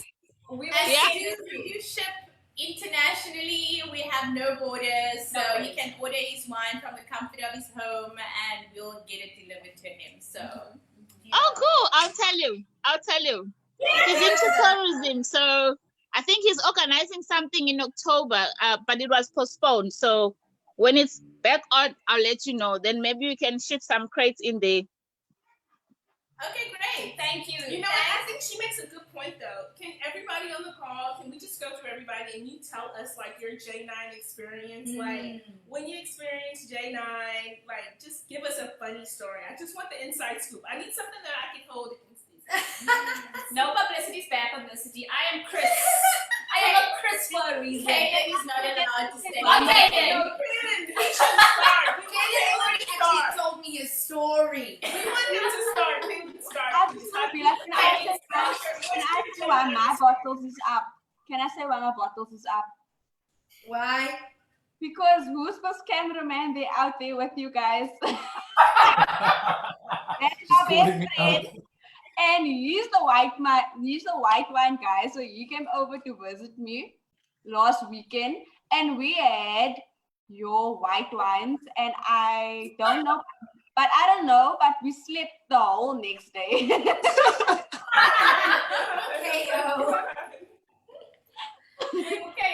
It was very nice. It was very nice. I enjoyed it. I really enjoyed it. Yeah. Thank you so You, much. you were actually gesaved.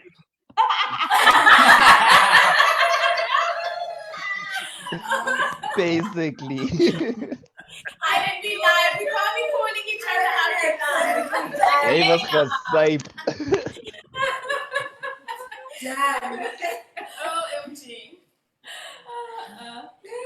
I think, Highland, tell us your story. Tell us your story, Highland. Where did you meet us? First, tell them where you met us. Okay, so I met these two lovely ladies at the conference, a conference for business entrepreneurs, and I just thought, okay, these two ladies are so bigger than life themselves, you know, and all over it, and I obviously thought I deal with a lot of business people, and I don't often deal. I have a few clients in the wine industry, and I don't have a lot of colored clients or black people in the wine industry. And I thought, and these are the two first female clients I have, or people I see in the wine industry, and I wanted to know them, get to know them, and that's what I did. And I thought, obviously, with their bigger than life itself attitude, and which is so positive, and the positive vibe, I just had to also taste their wine, and that's what I did. And I'm enjoying the wine, and yeah, they're just doing great things, and I wish them all the best, very best. Continue with that big attitude of you guys, and Cheers to that, Highland. Cheers to that. That's the thing about entrepreneurship. Yeah, it's the thing about entrepreneurship. You have to believe in your brand. You have to believe in what you stand for, and you have to go and do something out there that others won't necessarily do. And once you do that, you do all that you have to do, the rest will just follow automatically. And it does. And it does. Thank you. Cheers. Cheers to that. Cheers. Cheers to Highland. Cheers. Cheers, Highland. Okay, so we just need to let's drink. Oh yeah. Oh, okay. It's not best of Highland 6 Yes. But you know what? Listen, we've been on for almost 2 hours now. There's some people who have jumped in on Facebook and jumped off, and there's some new people. So I just want to remind everybody that we are talking to Chris and Chenin from J9 Wines. They are a South African wine brand that's Black owned, that's owned by women. Yes.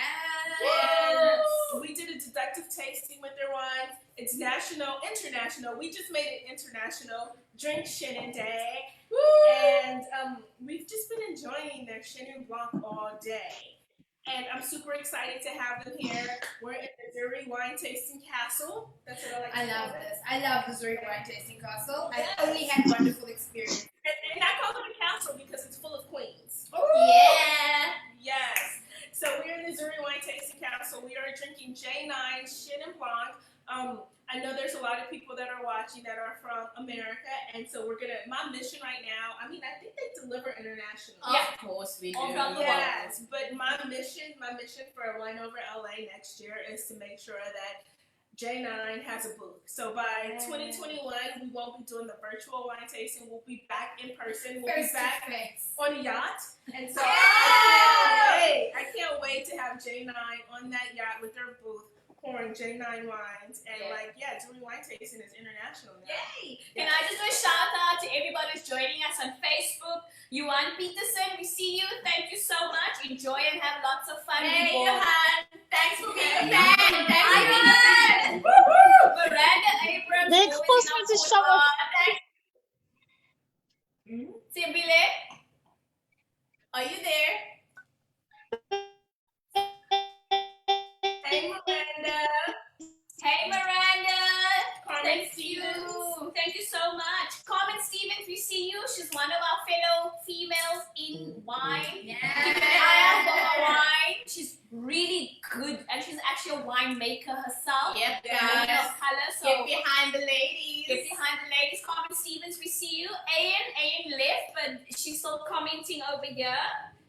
Mary Jane, you all over the place. I love it. I love it. Come. And Michael, you ladies are vivacious and awesome. Can you work that into the lyrics, Michael? Work that into the lyrics. Vivacious. Vivacious.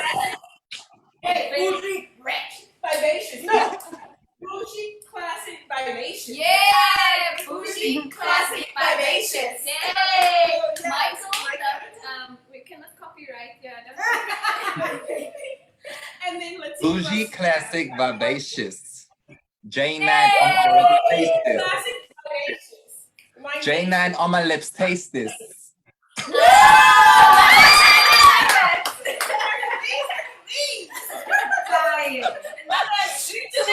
Yes. When last time we came up with that drinking game, what was the drinking game that we should have took notes because we were all drinking and What coming was up with that great game? ideas. Wasn't the no, it was our rating system. It was a drinking. We said we were gonna turn it into a drinking game. Yes, date. Was it like you lied or something? Okay, so those that were drinking our Chenin Blanc, I think maybe we can go into the rating system now. Those that were drinking our Chenin Blanc, would you like to rate it? I don't want to put the platter sticker on it. So basically, though, let's go through our personal rating system. Remember that we came up with the other night. So if you like the Chenin Blanc, we do encourage you to go online, go on Google. Do you guys have a Google business page? Yeah. Go to their Google business page. Talk about how much you enjoyed the Chenin Blanc. Talk about what you liked about the Chenin Blanc. Please do Vivino, us guys. Vivino. Like, we are all small businesses, and you guys are our marketing team, so go to work, please. Go to work. But we came up with our own rating system, so we're going to tell you about our rating system. So we like to. Can I try and see if I can recall what your dating system sounded like? If I remember well. Nice. I wanna see if I remember well. So there was you're not getting a second date at all. So bounce away. Yeah. And then, It was like, I'll never see you again.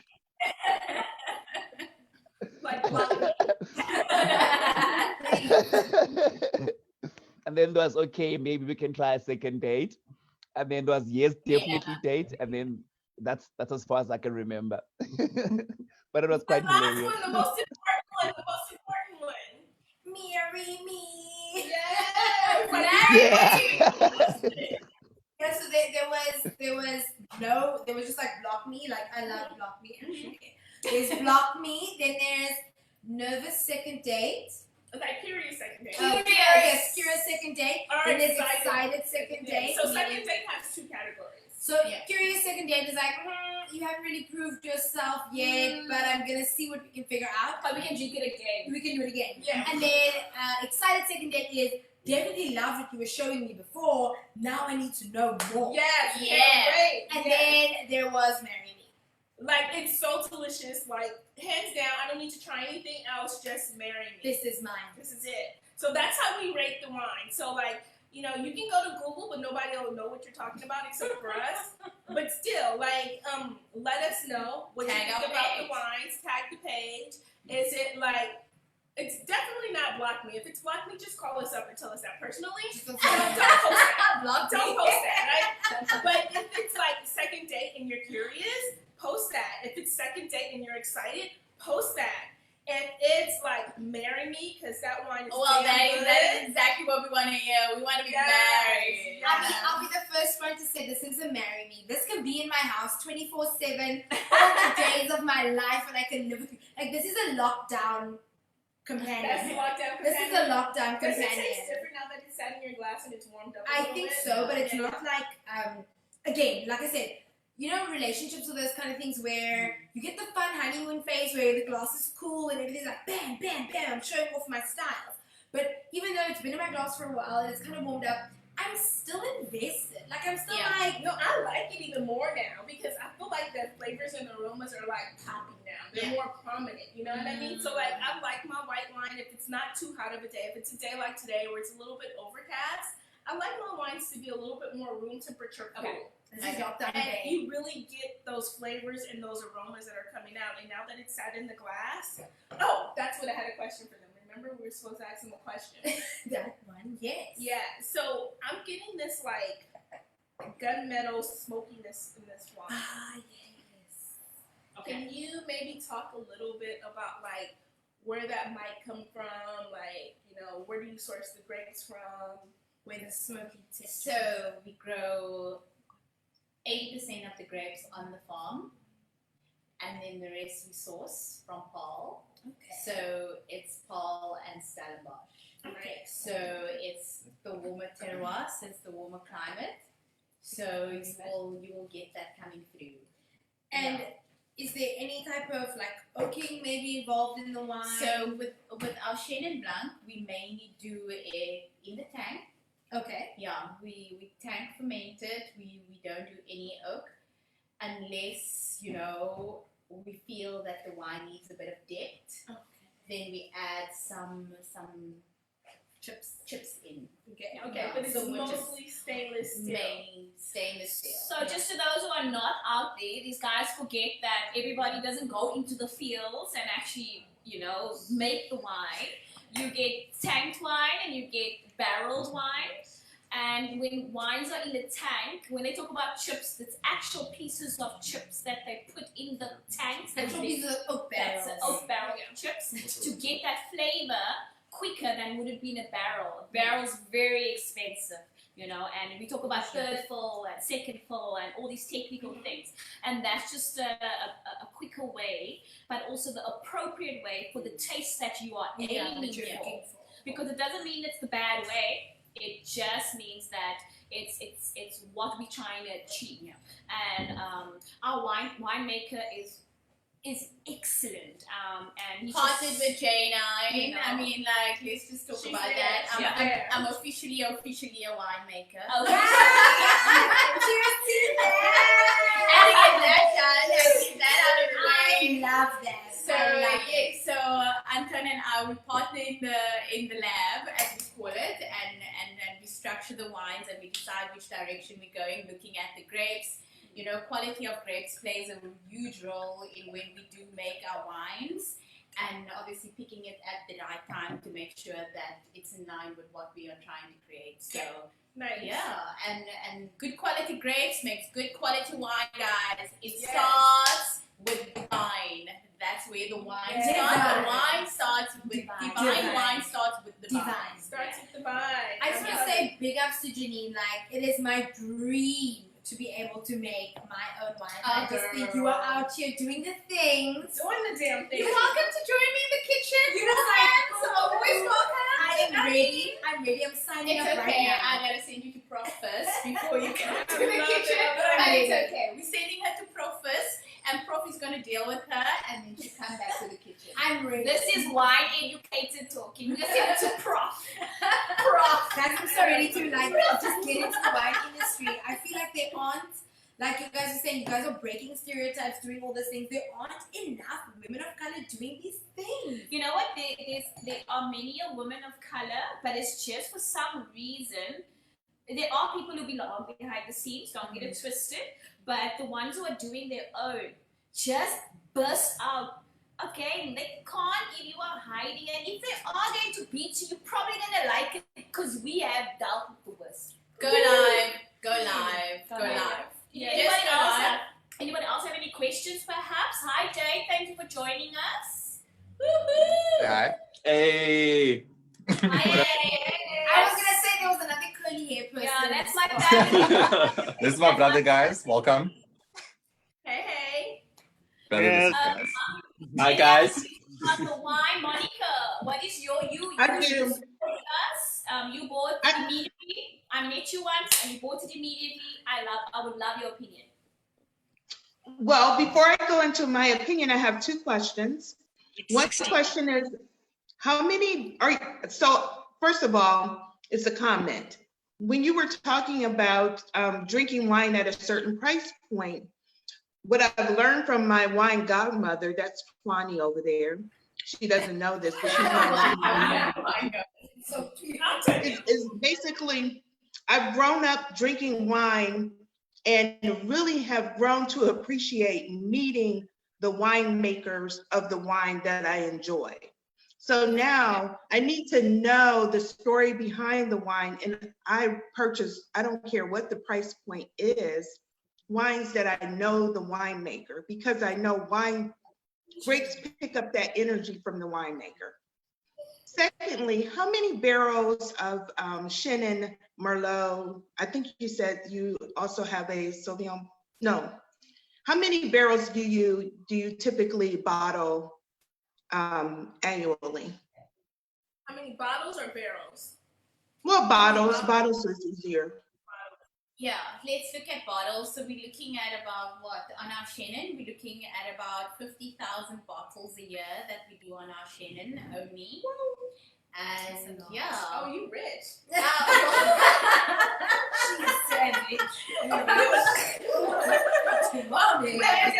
Oh, you rich. Okay. Oh, you got the money. You got that money, girl. Wine language, it actually means that is a small boutique sort of. Yeah. That's my favorite wine to buy. That's my favorite wine to buy. 50,000, and I was just joking because I was like, oh, they're rich, right? But there's a lot that goes into like bottling 50 bottles, and you have to remember they're international as well. And so what I love about them, I absolutely love, is that they make it a point to go to these international trade shows. And so they were telling me when they went to Pro Wine, and I've heard about Pro Wine, I've wanted to go to Pro Wine as a consumer or as a professional in the wine industry. But when they went to Pro Wine, they literally were like the only black, the only color, the only person of color at Pro Wine that had a Asia. Let's talk about Asia. It was, Guys, it was just another day in the office, eh? It was just another day in the office. Disadvantage. What are you doing here, little black girl? Attitudes. What are they doing here? And we just came in and we just took over. And we just brought the light, guys. We just brought the light. Energy is all that we have right now, you know.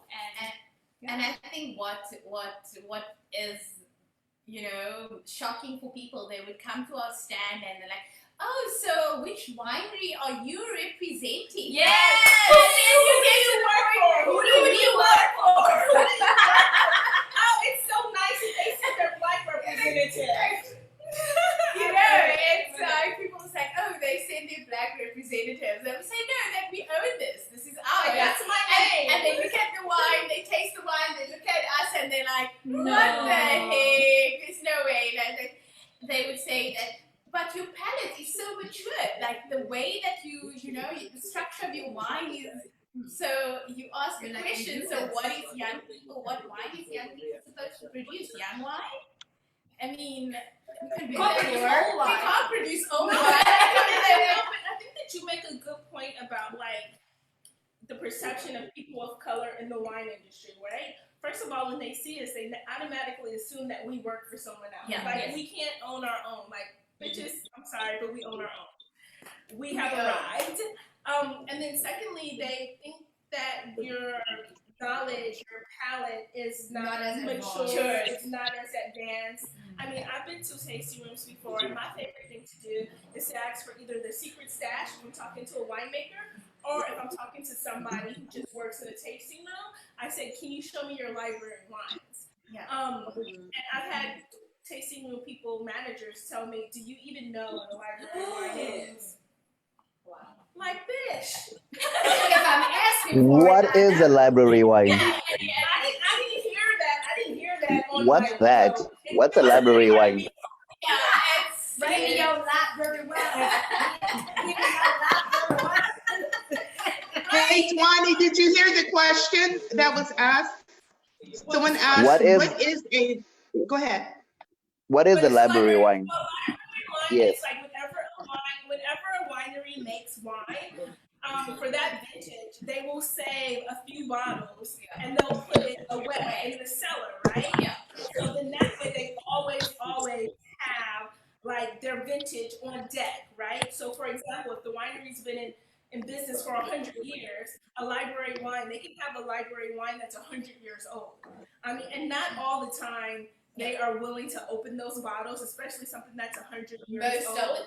Most of the time. But however, they might have had a high society client that was interested in buying it or that bought like a case or a lot of it. And so it tasted it. So they might have a bottle that's open that day. Yeah. So I always ask because you never know. It's kind of be your day. It could be your day.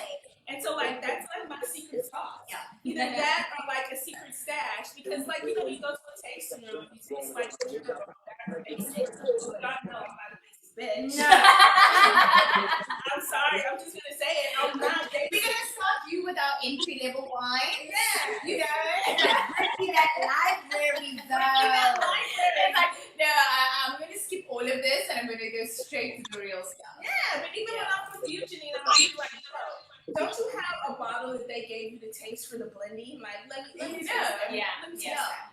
Just to go back to, I've got an online question here as well. So basically the question, so what's better, barrel wine or tanked wine? It's a very common question that pops up.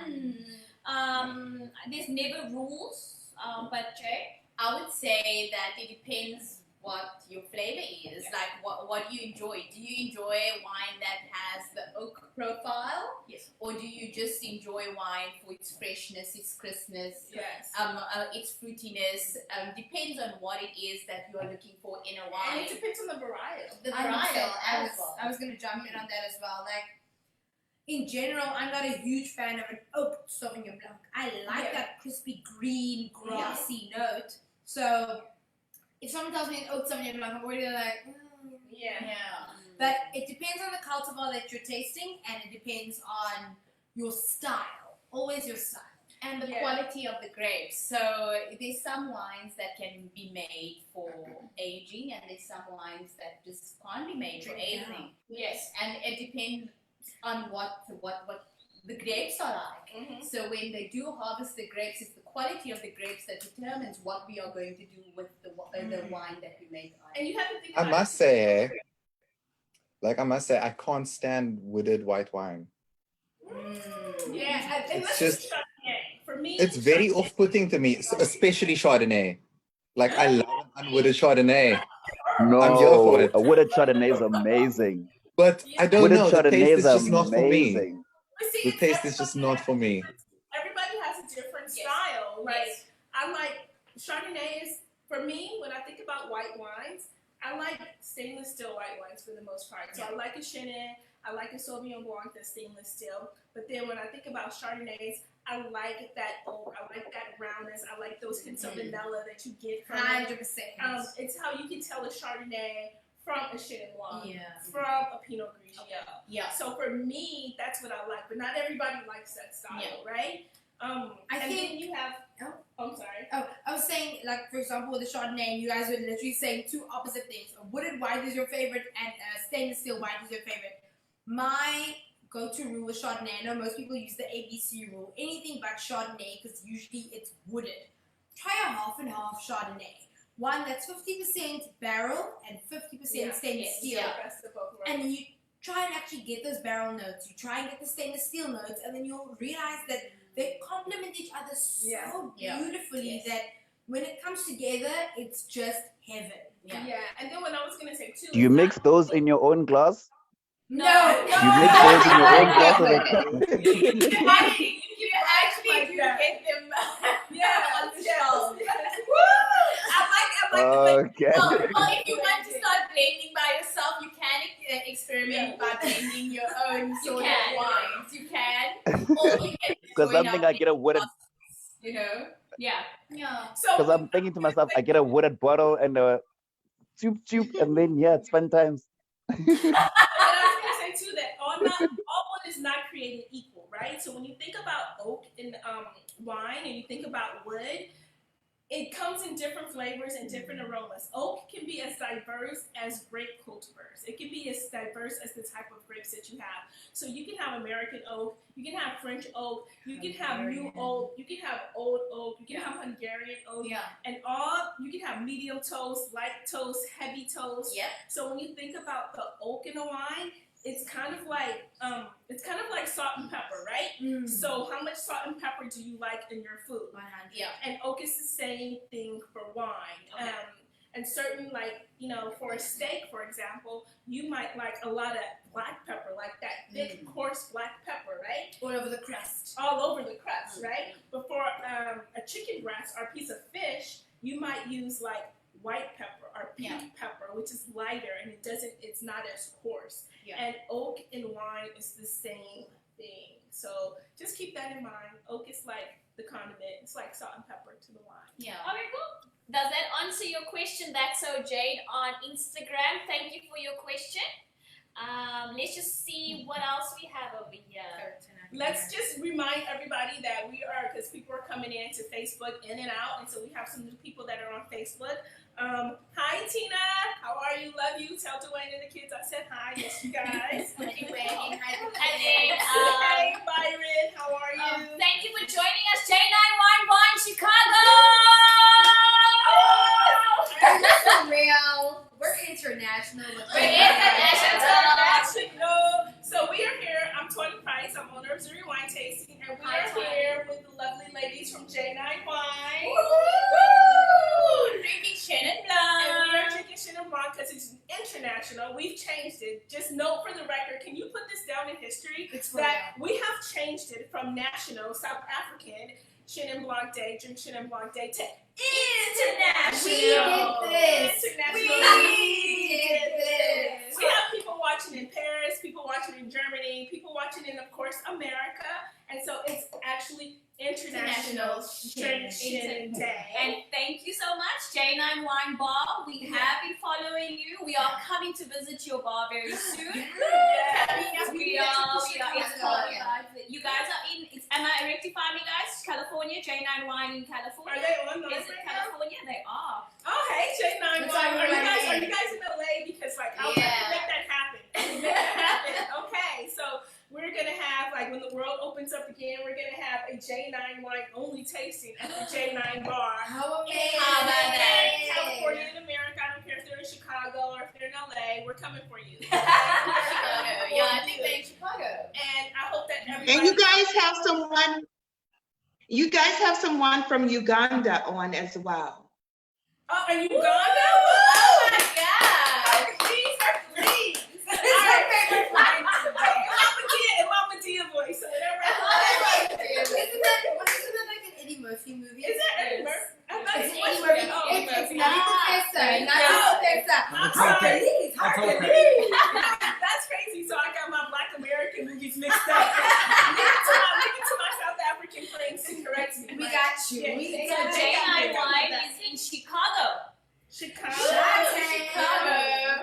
All right, so this is one of my favorite. I call him my wine boo, Lance. Hey, Lance, he just jumped in on the call. Hey, Lance. He's like my OG wine customer. Let's for the glass, Lance. Lance, you can order their. He's a big wino too. You can order their wine online. I'm gonna send you the link. So next time for Rosé Day, you can join us, Lance, and you can talk about like how much you like the rosé. Yes. So thank you for watching, Lance, and let's see who else did I forget about. Lance says good morning. So yeah. So America's waking up now. The West Coast. The West Coast is waking up. Something with American time. One country has three different time zones. Woo! I'm so sure. It's so confusing. It's so Sure. I feel like we also have different time zones here in South Africa, though. The rest of Africa doesn't know it because Cape Town is always 2 hours behind. It's not geographically, it's all No. in your mind. It's not official. It's just Cape Town decided to be 2 hours behind everyone else. I actually have a question about the wine. We know it. So wait. Yeah, we're not here for it. Can I just take a break? Where are we on our song? So we have a contest, you guys. So people who are just now tuning in, we actually have a contest. So we want. This is our wine tasting crew, and we love it. But we want to have a theme song. Our favorite song right now, hello ladies, is I'm Savage. I think play it. Savage by Meg Thee Stallion and Miss Queen Bey. Yes. Wait. Alright, the winner was already announced. That's right, the winner has been announced. It was Danny 5-0 was the winner this time around. Bailey, keep joining us. We have some competitions coming about, alright? Thank you for joining us. That's okay. Tuanni Sweat, as well as J9 Wine, Terry Zay, Terry, Moses, Zay, Verron, and what's happening? Lana G, L6, Fruit, Diddy, get it, thank you, appreciate it. This is the theme song of my life. And don't forget the official highlight. This is my workout song. When I dance. Who's already in this? So this is some people joining us. Jose. All right, so this is the thing. So that's our theme song right now, but we want to change it a little bit so that it's more wine related. So we already have like, what did we say? Where's K1? Guys, check the Facebook page. I just popped something on there for y'all. Can you tell us right now? Come on, K1, give us a sneak peek. Check the Facebook page. I told y'all. Check it out. Here's the thing. We're taking the song and the general gist of it, but instead of calling it Savage, we're calling it Vintage. Yeah, wine. Well, yeah, because it's wine related. So we're vintage, bougie, classic. We had another name for it. Vivacious. Vivacious. J9 in my glass. Vivacious. And then Kayla, what was it? So the one I wrote now is it's a vintage, yeah. Classic, fruity, vivacious. I love it. Actually, pour it was happening quick. I feel like you should give us a video so we can make sure that you get the winning. And we get a dance routine sorted. Okay, I think that Of course, I have 3 outfits planned already. Opportunity and the competition is still running. Yes. So I think we should give everybody. But I think we should tell everybody what the competition is. Yes. One more time. All right, there's another competition so you guys can still win. Please note, Facebook, Zoom, Instagram, we have still got the competition going. The song Savage, remixed specifically with Beyonce, we are making our own version of it. Yeah, wine related, J9 related, Zuri related. So Correct. you have to have remixed lyrics.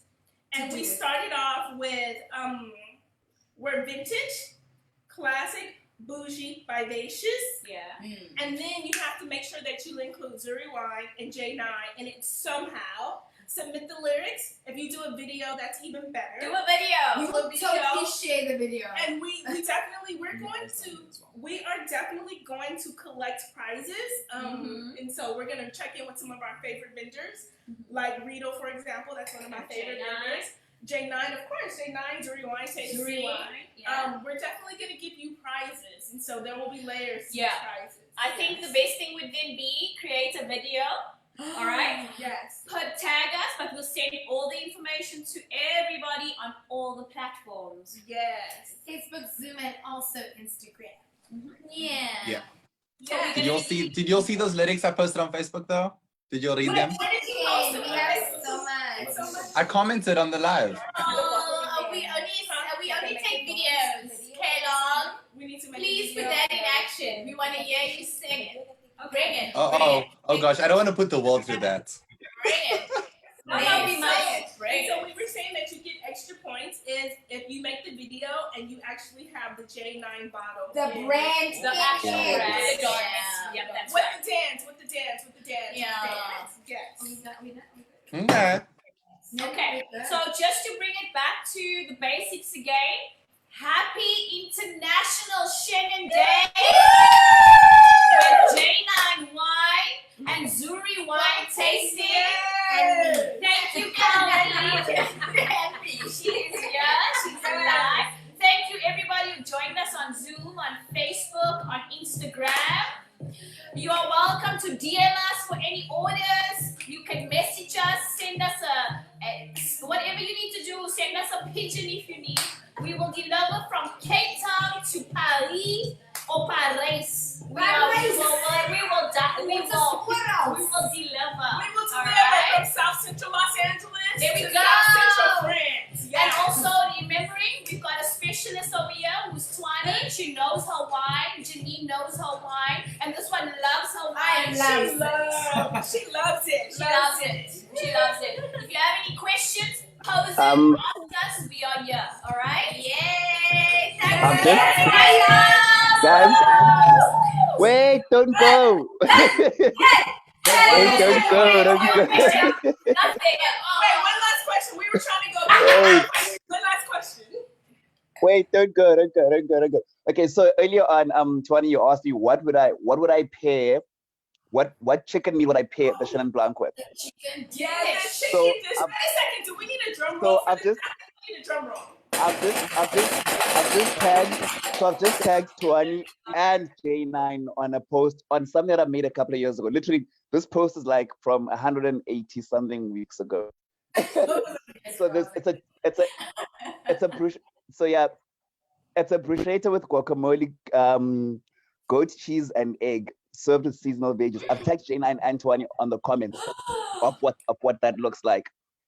So if you can look on Instagram, if you look on Instagram now, I've tagged you on a comment, and then you'll be able to see the meal that I'm talking about that I'd share it with, that I'd pair it with. Wait a second. Yeah, I've tagged you on a comment on Instagram on a comment. So I might have to pull this up and share it with the people of the world. This sounds delicious. Sounds like something I want to eat. Wait, you followed me, but I'm looking for the tag right now. So I tagged you on the comment, so it should be on your notifications. I just mentioned you in a comment. I just want to get your Mlune. Yeah, Chef Mlu. Or is it Tuanni? No, that's the Zuri one. Let's see. I'm just gonna pull it up so the whole world can see this dish. Because people need to know. Like, we need people to go. People need to go to. I need to put the link in my comments too. Yeah. Because if you're in America, or if you're in Paris, or if you're in Uganda, you can actually order J9 wine. And so let me show you what we can pair this with. Let me just go to. You guys they can still see you guys, so just entertain people, please. In the meantime, would you mind answering a question about this lovely Chenin Blanc? I love it. Okay, wait a second. So this is the question, like, what would he pair this with? And what's your Instagram name? How do you spell it? And he said let's see. Where is he? Right here. Hey! Did you say you tagged me? So I mentioned you in a comment. On Instagram, right? But he said 130 weeks ago. 130 weeks ago. Hey, mister. Ask me if it's Instagram or Facebook. Is it Instagram? Because look it, I don't see the. I mentioned you in a comment.